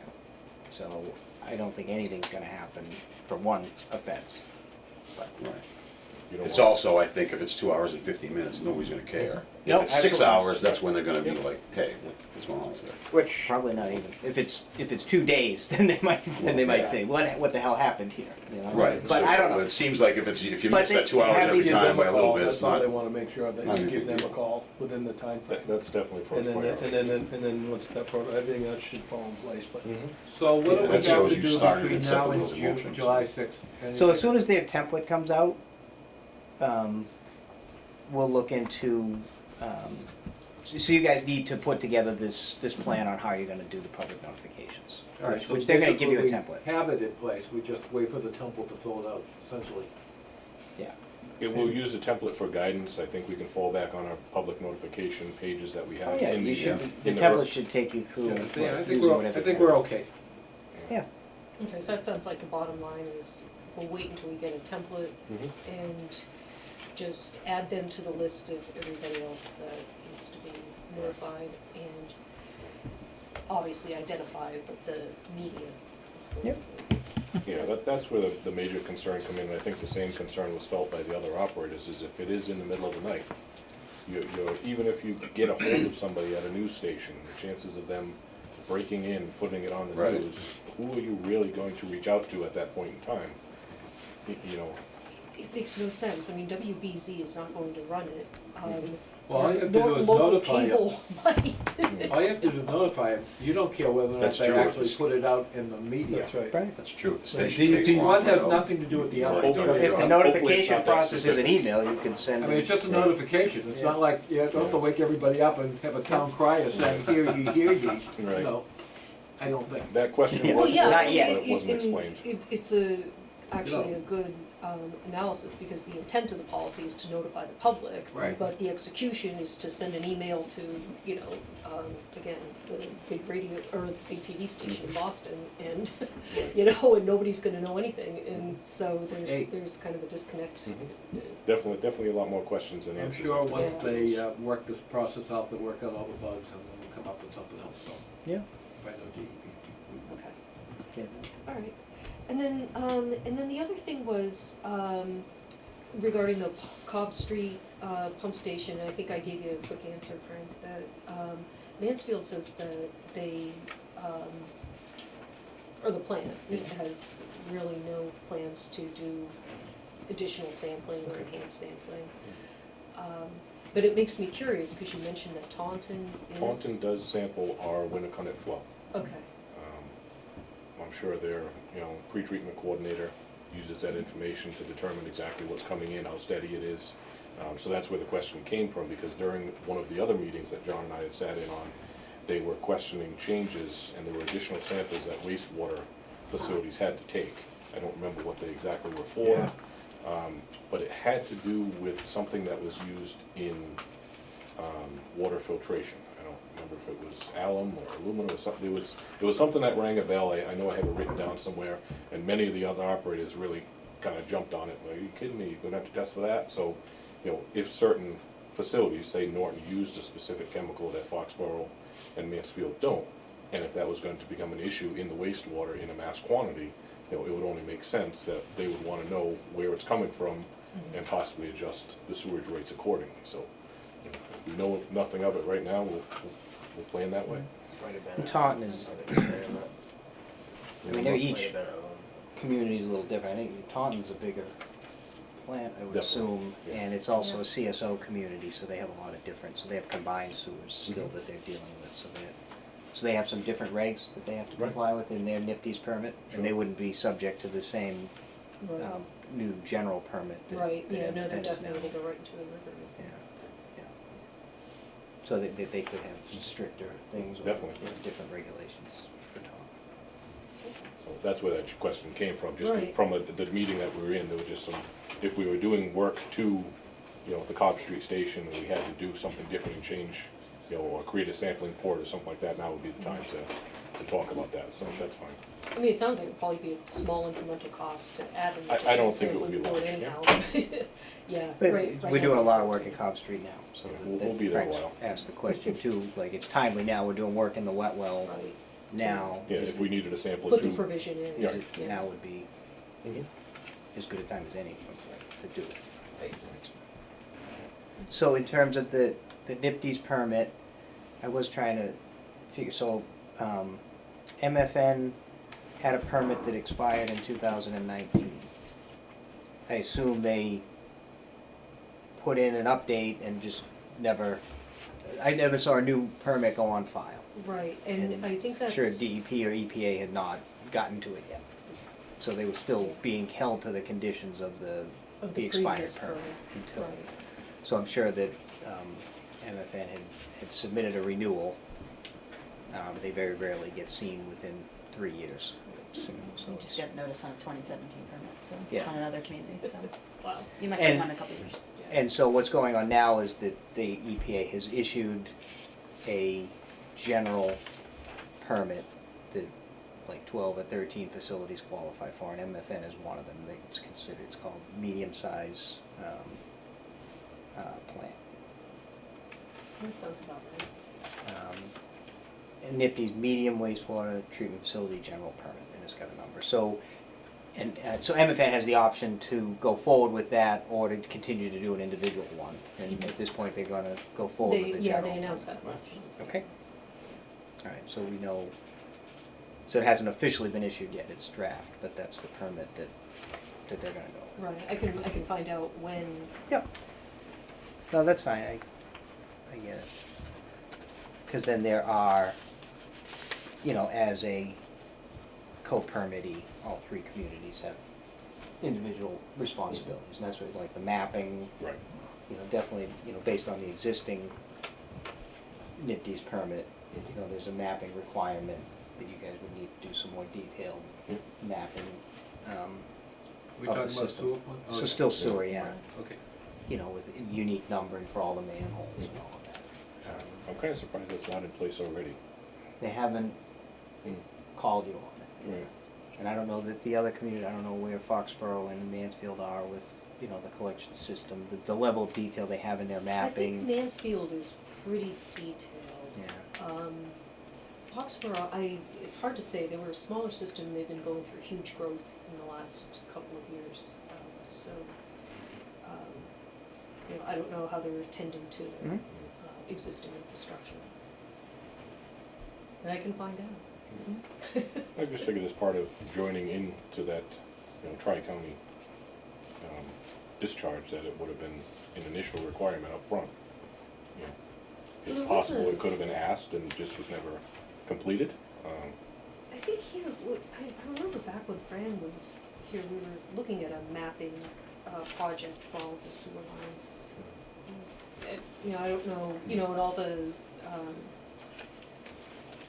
access point, I think it might have been, I don't know, maybe it didn't get funded, but I thought it was in work. And this was back 5 years ago, so. we didn't do a GIS based, We were looking into getting GIS, or maybe that was it, maybe For the the sewer. price changed or something for the sewer, and there was like a pinch trying to get help, Yeah. right? And then there was like a I don't know, like a cost change or a contract end or something that, we couldn't go forward from where we were, and then, so maybe that was the end of it at that point. Also, you had your own survey equipment, maybe that was something, I don't know. Maybe that was it, we were gonna buy our own. Well, we did some Because you guys were GIS. GPSing your Yeah, own we- features. We did hydrants and gate valves with some rented equipment at the time when it might have been right around the same time, Yeah, but I don't remember any talks about. because we were on Reservoir Street when that was kind of all starting, Mm. and I feel that was like 2016, 17-ish. Yeah, so Yeah. it's got the time frame. Maybe it was neglected to be mentioned by the prior person. Yeah, there might have been some communication. Yeah, miscommunication there. We'll Okay. figure it out. Yeah. Okay. Yeah. And that's really all I had, so, again, I'm willing to come to these meetings as often as, I can be useful. Sure. And if I have to bring sandwiches. So, you meet monthly, Yes. what's happening in Mansfield that's gonna affect us on any capital improvements happening? Actually, that's a good question. The budget came, the previous month. It was approved. I don't know, I obviously didn't get any questions back from Norton on it. It was a good year for the district. You may know it's a relatively new sewer district, so building the reserves has been an issue. For the first couple of years, it was very tight to make the bond payments for the construction of the plant expansion, where, we're hand hurrying the money once, like Norton and Foxborough paid to bring that to the bond payments. So we're out of that as of last year. There's enough of reserve that fourth quarter bond payment can actually be made prior to July 1st without everybody having to hand carry checks. The rise in costs for the system has actually been lower than the inflation. There were two line items in the budget that were of note. One was, I think it was almost it was a factor. I don't know if it was 5 times or 10 times, but there was a very large increase in the training budget, and that's because there are additional, I'm sure you know, OSHA requirements for training, and so that impacted that line of the budget a lot. And let's see, is there another one? And so anyway, no, nothing else comes to mind. That was the one thing that really jumped out as a big change. So the decision was made to continue to, you know, build the reserves to the target point it is, and not really to make many other adjustments to the budget. So it's just about a level funded budget compared to last year. Oh, the other line was the part-time director for the MFN retired. He was Ulidio has retired, but he's come back as a consultant to the MFN, and so that's a change in a line item. So he's still a part-time director, he's still doing the same duties as he was before, but now he's doing them under a different line item in the budget because he's an independent contractor.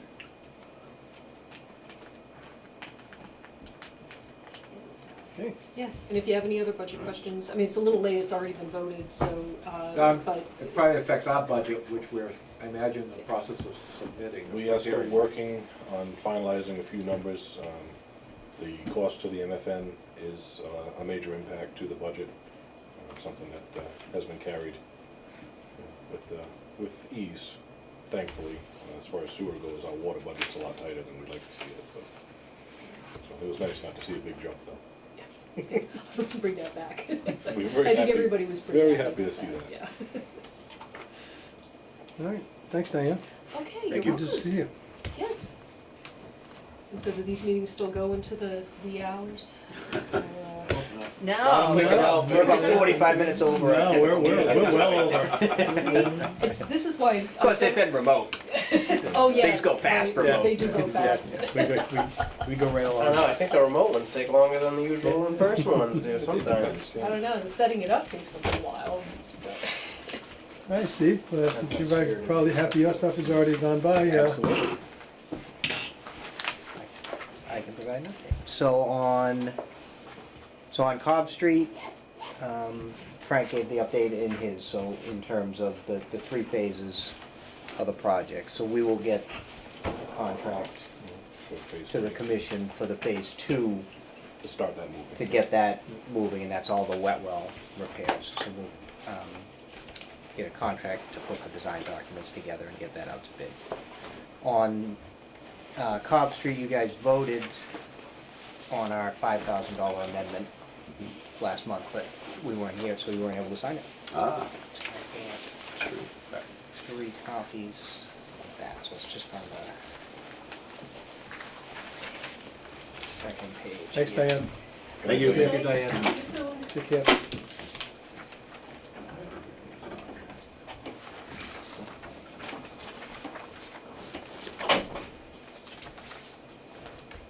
So I'm gonna dig through over 2 with you to get, if you can get James Yeah. and whatever, I'll take it back. It'll be good enough for my processing with the commission signatures.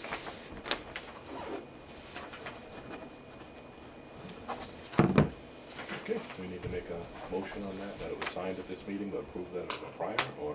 I don't does think it we have to matter? make, We no, just need motion to now. make a We've already note that voted it was on it. signed. Just I make a don't- note I of don't it. think Yeah, so yeah, the motion is I don't done, recall yeah. if it was voted on previously, it's the only reason I'm asking. Yeah, I don't think so. I don't Yeah, remember no, you having to did. do that for As far as I know. something after vote, after we voted. Yeah. We put, we can put a date on that. Today's We date. can put that in, yeah, we'll put today's date. And, I'll do that on these. Sure. So Holly Road and Knollwood, we have to set up the kickoff meeting and site visit for that. In conjunction with that is the peer review. So we started the peer review for Turtle Crossing. And we want to get, as part of the Turtle Crossing peer review, we'll get better information on the sizing that the future pumps need to be for the sizing of the generator. So I will need to get some updated data. So we have data on the flows at Knollwood from when we did the flow metering 4 or 5 years ago. We have pretty good data there, but then whatever the current data from Knollwood is, and I don't believe you have a meter there, I think it's just run times, but whatever is recorded out there, if we can get like the most recent I years. think we do worth of have data. I think we do have a flow meter Yeah, there. so whatever you guys have, I can't remember, yeah, so whatever you have, and then we will still wanna get out there and do a drawdown test and look Now, at how what the about- pump is actually putting out right now. How about I remember there had been some concern about the discharge line going from Knollwood, if the capacity of that was. So we have to look at the sizing, Okay. yeah, any upsizing of the pumps, we need to see what we want those pumps to be pumping at, based on what you're seeing now with 274 East Main Street, Red Mill Village, Norton Glen, everything all tied in to that station, and we should have a good, now a good full year's worth of data on those. But we also have to look at if there are capacity, is there another phase still of Red Mill coming, or whatever. There is not. We have a Red Mill resident, that's right. You need capacity? I know we can get some. I wish we had more land, but we don't have more land. And so that's it on that, so, I'll reach out to you again, I know you took some notes there, but yeah, whatever data we can get on the flows, like I said, if we get a year's worth of data, all of 2021 would be great. So we talked about the NIPDs with Diane, that was good to get an update on that, and that MFN is gonna sign on to this new general permit. So we need to, so one of the things I did for you, and I don't know when you met with the FinCom to talk about the budget, if you carried any, you definitely should at some point carry some money to be compliant with that stuff. So the way I see the NIPDs, there are certainly like the mapping and then the O&M plan. I think my guess is you have a lot of the requirements of the operation and maintenance of the system. You probably just don't have it in a cohesive In a document. package, yeah. like That's, what I that think is. that's what the concern is, yeah. So, we can give you a scope to help you pull everything together, and be compliant with the NIPD's permit. And then the same with the 314 CMR 16 stuff, that whole public notification. We can assist with that once, we'll be helping a bunch of clients with that, so once we know exactly what the format they're looking for, we can help you with that. And you believe this would fall under capital? I'm assuming it's $100,000 or more? So that's, I had given you a number to put 100,000 in for both between the NIPD's and the 314 CMR to come into compliance. Just so I have a ballpark idea. Typically, it'll be on the capital budget, but it'll probably be funded from retained. But we Okay. still need FinCom and Yep. capital committee approval for that. Shouldn't be an issue, it's a requirement. Okay. Is that a conservative number, or you think we're? That's a conservative number. It does, so it doesn't include any physical, and I don't know that there will be any, but if there are any improvements that need to be made to the system, like construction type Yep. stuff, it doesn't include any Any of of that. that, okay, But it sure. includes all the, the mapping and putting the plans in place on how to be compliant. I guess, like if and it sounds like sampling isn't required, but if inserting If a it's sampling changed, yeah. station was required, that's not in that Right, budget. yeah. Things like that. Sure. So the town municipal complex, Steve and John and Frank sat in on we had a call with the town manager last week.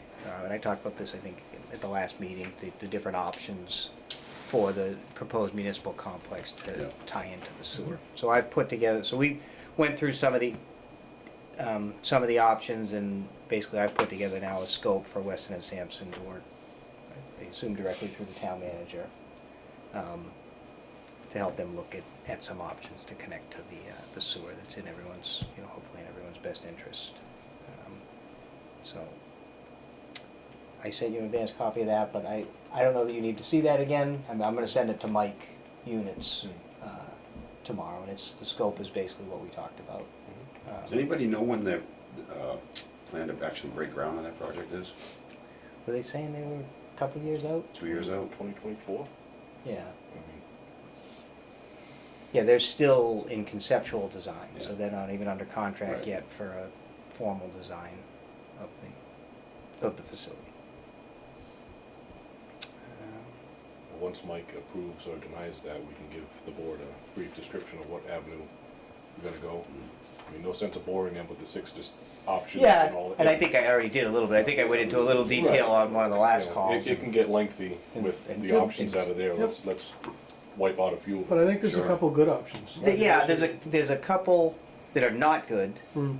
that aren't even really, we don't really even want them to be considered options, but I also don't want them not to be in writing somewhere down the road as, Sure. as being bad options. I wanna Right. get them into the document, tie into the North Yep, somebody ever Cottage brings it up, line, we already considered that, and you know. not doing it for this. Tying into the private sewers being the big one, because those are the most appealing. Tying into that North Cottage line, your eyes just light up. It's right there. The Yeah. town hall complex is here, and the North Cottage line runs right down the road in front of them. But Slip We line. already know that's not happening. we're not gonna do that. Yeah, we're not gonna do that. So, we talked a little bit. I assume you still haven't heard back from Island Brook. They've got I have other not. things going on, and that's fine. One of the options for town hall could be could play into what Island Brook ends up doing. Yeah. There could be Good point. there could be a piggyback of those options. Isn't Island Brook running out of time? For the road they are. For connections in the road, yes. For I the mean, project, time no. frame, I imagine they're gonna finish that road this year. The that the talk plan? has been that it would be this year and that they wanted to get binder down and let it sit for a full year before they did final pave. Oh, okay. So The question is, So then- would they would they be allow them to willing go into the to? binder? But once binder's down. The intent is that the binder's down for a year and then sits. Mhm. Yeah. They- I So don't the know if they'll let moratorium you in starts after that. when they put the binder down or when they? You, put the you, binder? you would think. That's what we would you think. You would, Yeah, That's that would what make the most ultimately, sense. yeah. Mhm. But, never know. Things could change. Well, it's on them. Hopefully they'll, Yeah, I mean, the only concern there, like I had mentioned to Steve, is, having a municipal line Right. combined with a private sewer as part of an agreement, and then that private entity doesn't go forward. We've seen, again, 20-year delay on that project alone. Right. Yep. Oh, Just yeah, because that's- there's something going on now, they've, I don't think it's gonna rise to the top of the options that they have. I think they're gonna rather stay local with their connection, as local as they can to where they are. That's already off the table though anyway at this point, isn't it? You're talking about the North Cottage manhole? No, so then he was talking about Island. Island We Brook were talking, connection. so if any even discussion of the town hall sewer Oh, okay, solution that's Island Brook, right, piggybacking with the Island Brook solution is contingent upon Island Brook even going forward. right. Which at this point, this seems to be the smartest practice to stay away from having a combined anything with a private entity. Yeah, I couldn't Why- agree more. Why get yourself into that type of a situation? but on the other hand, we also don't wanna have 1,500 spaghetti lines, Yep. Oh, absolutely. They go both ways. so it's difficult. Mhm. All right, you all done, I am Steve? all set. Thank you, sir. Tara, you all done? Yeah, ready? Adjourn? So Frank mentioned well 5A, so we received approval to place that online. There is a sampling schedule that needs to be complied with, so next step, possibly contacting the Mansfield, I can't remember, it's Alpha Analytical or Analytical Balance, Yeah. whichever is If in they- the middle if you ground. wanna talk- Alpha's- yeah, I'll talk to you. The numbers in here too. so. Oh, I got everything in this book, I'm letting you guys know. So, wells 1 and 4, we had the discussion earlier, we provided you guys with the technical reports that we completed a couple weeks ago. We had our technical session before this meeting, discussed well 4 obviously was, we knew we needed to replace the well and we were gonna find a viable option, so that's not really an Do you have issue. any extra copies I for do have Steve? extra copies for Okay. Steve, yep. One of these. I think I have 2 well 4 reports, so, and we didn't attach the 50 pages to 75 pages of it. Yeah. Oh, see, that's what I was looking for. I Yeah, you want those? Those are in the PDF. At first I went to print it out on the email, and I was like, wait a minute. You didn't get 2 copies. I don't, I I got don't it. have It was any. interesting though, the whole diagram of the board and everything. Oh, yeah. Yeah, there's, okay, good, I got this one, so, I got that one. And then this is the, just the site plan, which is more of the important data with the well on it, 4 on one side and well 1 on the other side. So I think, you know, we'll put together a summary email of our discussion today, and I took the minutes from that meeting. But the long and short of it was, we knew we were moving forward with well 4 either way. Well 1 is just kind of more up to discretion on how we want to proceed with that. Okay. And I'll provide more information, you know, in an email form, we can discuss it. Great. And possibly just, you know, next meeting talk about it or thereafter. So well 4, our current contract does have permitting on it, so we're moving forward with the permitting piece, with the local conservation commission, Okay. to move forward with the actual, you know, drilling of the full-scale well. Very excited. Yeah. Where's well full? So well 4 is actually on the treatment plant side of the river. Wells 5 and 6 are on the opposite side. So those 4, 5, and 6 all feed to the treatment plant. Off of Plain Street. That Off of one's- Plain that Street, one's yeah. full Right around there. 200 Plain Street is kind of Yeah, that besides well address. one. There's a, Yep. and then well 1 is located in a different Off aquifer. of Pine Street. Yes, yep. So, Thank you. yeah, sure. And I'm just gonna just chat briefly about 5 and 6. So contracts did come in today, yes. They just need to be signed by you guys, so it's all the documents we talked about previously. We checked it out, everything is in form. They provide all their insurance certificates as well as their bonds, stamp bonds, and sign the contract. So next step is really to have you guys sign off on the contract, send it over to town hall, and have them sign off on it. And then once that comes back in, the recommendation would be to issue a notice to proceed. And at this meeting, we'd like to pose it to you to authorize Frank for when it comes Right. back from town hall to To sign. issue the notice to proceed. Okay. So if there would be a motion for that. And it's the Wells 5 and 6 replacement project. And 5 and 6 are where again? So they're on the other side of the river. We actually directional drilled kind of from the treatment plant area across the river to connect into the existing pipelines at 5 and 6. They used to directly go into the system, and now they travel to the treatment plant for treatment. Yep, 4, 5, and 6 are in that complex. You can kind of get On right Plain. across from the cemetery. You can get into off of Plain Street. There's a And then 3's over near you. Who did the horizontal drilling? Oh, so I came onto the project after that was done, but it was through Methuen Construction. There was a subcontractor. I'm not 100% sure who. They were out of New Vermont? Vermont. Yeah, they were from north. Henniker. Yes. Henniker? Yes. Out of New Hampshire. Tara, the We use them for non pipe bursting signed in here this tags, area. what are Yep, those they're for? good. The number one well drill, horizontal supposed drill, to well leave drill in New dates. England. We've used them quite a bit. I have to. I can show you exactly which page for them to sign. Well, there's ones that say sign here. So Yeah. before we Then- start, you wanna make a motion to have Frank, Authorize Frank to Oh. sign to issue and send out Issue the notice to proceed. notice to proceed once for the Wells 5 contract. and 6 replacement project. Yep. Copy of the draft notice if you guys want to I'll look at second it. that. all in favor? Well, actually, I haven't actually done it. Oh, yet, I'm right? sorry, I'm sorry. Well, you're well I into said it. make a motion, but I think, yeah. Okay. I'm sorry. I move to allow Superintendent Frank Fournier to issue the notice to proceed for the Wells 5 and 6 replacement project. All right? Just saying, should they say it? I hear a In case you're second? not here, that I can. I think I heard a second earlier. I Not a bad did. thing. Question, All in- question, before you do that. Oh, goodness gracious. Should you say it so in case Frank's not here? That we John ran is the into second something command? where I can authorize it. as Frank's well. always here. I know. Not with his vacation time, he's not. He's taking time off. Do you want to allow John to do something like that? I don't know, is he qualified? That's a separate vote. Okay, let's redo this.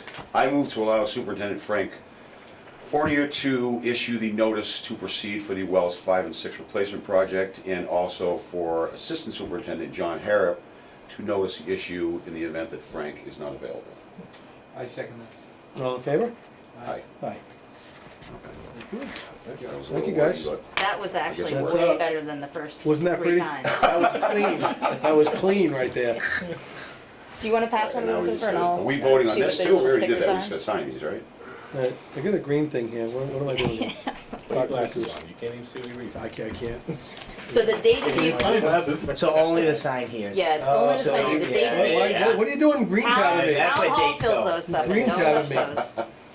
those. Don't put any dates in. Yeah, the dates of the agreement are the official final date noted in the notice to proceed. Jeez, green tagging. And Steve, we knew a new commissioner was coming, but we didn't know what his name was gonna be, so we left you I'm not a, insulted. we left you a space, it just says water and sewer All commissioner. right, this one says sign here, who's, Easy on that one, no, come on, which one is that? it says, it's the second sign here. That's owner's council, Yeah, so that's not me, right? and James Oh, needs yeah. to sign that, yeah, no. Jim, he's not here We're though. only on the one page. So you're Just, totally, just the first, I don't know how totally- many green tabs you have, but just the yeah, first sign there's here. a ton of them. It's the first That's green how I- tab. we- She'll yell at you. I have to keep an eye on this, this is why I don't let you guys do this without me here. There's a reason. Yes, just that page, yeah. So James has to sign the next page, the accountant, Illegal. yeah, so there's, Very exciting. was there a cover sheet that gave you guys the instructions? I don't believe it came with instructions. That page right there, no? Have instructions on it. Just sign, keep them signed away. I'm just signing, We'll just start. green tagging me. Alright, here's this one. Well, that one's pink. There you go, Steve. You got green and pink. Oh, look at this is fancy. Yeah, we must have ran out of green on the fourth copy. How many are there? Just 4. Has Luke been at the property yet? I'm sure he's been over there, huh? Dankras, from Dankras, Luke? I don't know if they've come I've out. not seen So them. typically, sometimes they wait for the signed contracts, but they Oh, do, okay, okay. I believe they came out for a site visit a while back during the bidding process. They were out prior to the bidding, correct. Steve, can you sign that too? Oh, yeah. You a Norton resident? There's no more words. Pretty close. Alright. I only need a few more. The other, so a few of us attended the select board meeting last Wednesday. The discussion of upcoming ARPA county funds was discussed Thank you, sir. regarding. Good gentlemen. Alright, here's your 4 copies. Make sure. That might catch you. Did they pull papers too? I'm sorry? Did everyone have to pull papers or just you?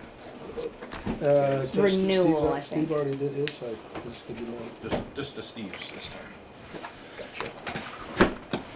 So at the select board meeting, the previous select board meeting, ARPA county funds was discussed. It had been mentioned that legal counsel had reviewed the contract between the county funds and the town. Town manager had presented the information. The projects specific for the water and sewer department were not listed on that, so, are not brought up, so they postponed it to this last meeting, and we were all on there to discuss kind of just the intent of the project. So for the water side of things, there was South Worcester Street and East Hodges Street. We kind of went over that. They're on the capital improvement plan. They've been bumped up the list. We had multiple breaks, as well as there's some lead services on South Worcester. So checks a lot of boxes for getting those replaced sooner than later, especially with EPA's lead and copper rule information coming down the line. So that was actually approved by the select board to use county funds to go towards that, so that will not impact the ratepayers. That'll be free county funds to go towards design through construction of that work, which was roughly estimated to be about $2.6 million. So that's great.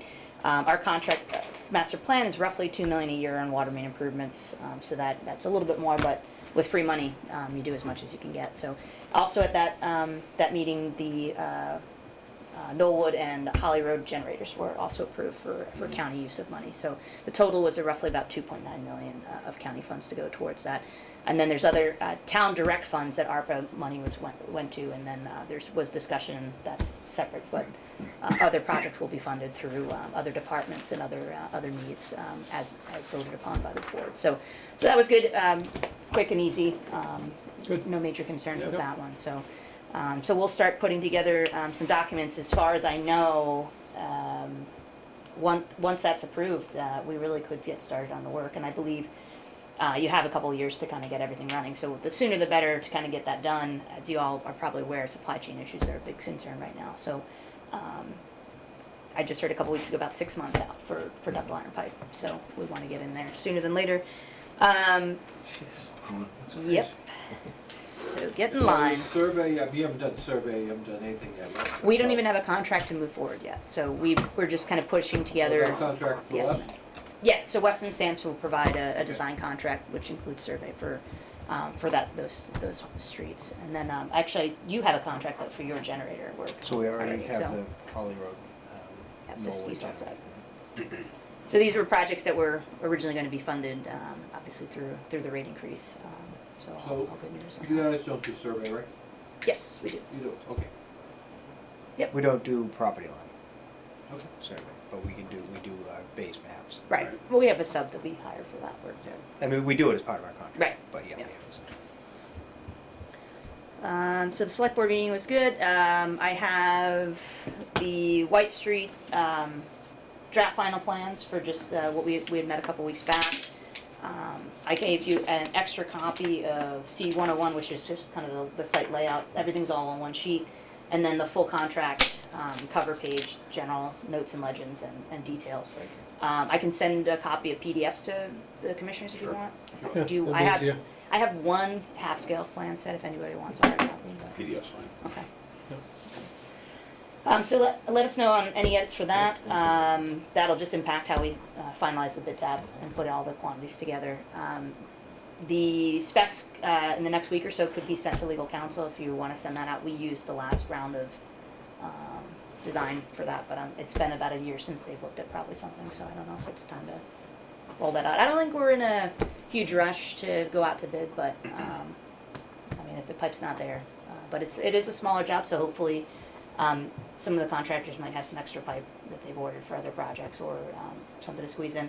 We can talk about, contract completion. I think the one other thing that we need to just work out is to confirm that this part of East Main Street would be the same paving style that Keith wanted on the last part of East Main Street. But we've set it up the same way as the last contract, so just want to have a conversation with him on that and clarify. We have 5 inches of binder and then a mill and overlay for that portion of the roadway. So that's the state road? Nope. No, but Keith from Highway, we usually try to coordinate, make sure we. Well, that section 123 is not a state road. That is not state, It correct. kind of ends at Totally 495 confused. roughly. Yeah, park. It's a weird transition of where it is. It's changed over the years, Yes. Yeah, Big time. yeah. For the good news is we do not need to use CDF for the entire trench, so that's nice. Mhm. So. Just a bit of the West Main Street was state highway. The wrong piece. Right. And then I do have the emergency response plan. This is the printed version. I just want to give you guys a chance to look at it. And there's a couple of tabs here that, and highlighted versions of things that we just want to confirm. We completed this obviously in December, but it's been a few months and we have a couple little name changes. But I also want to just double check a couple things that, so you guys can see a printout. So I've already marked up my edits in this and I'll just hand it over to you guys and You before we want to make. flip through it now, page by page? Oh, yeah, I'm sure everybody does. That sums it up. Water's all set Yeah, great, for the day. fantastic. Excellent. I think our next meeting is the 22nd, That's correct. is that correct? Yep. Anyone have any old business or new business? And I apologize for being late to the meeting tonight. No worries. I didn't want to leave Florida. Yeah. I don't blame you. It was 82 Can't blame me at degrees all. there, and Wow. No, really beautiful. What part of Florida? Fort Lauderdale. Me and 100,000 kids, college kids. I was gonna say, spring break right now. We didn't know that the spring break was gonna happen at the same time we were there, so. Very interesting how the world. well, without further, We good to go? Jim? Okay, I move to adjourn this evening's meeting. Thanks. All in favor? Thank you very much, everybody.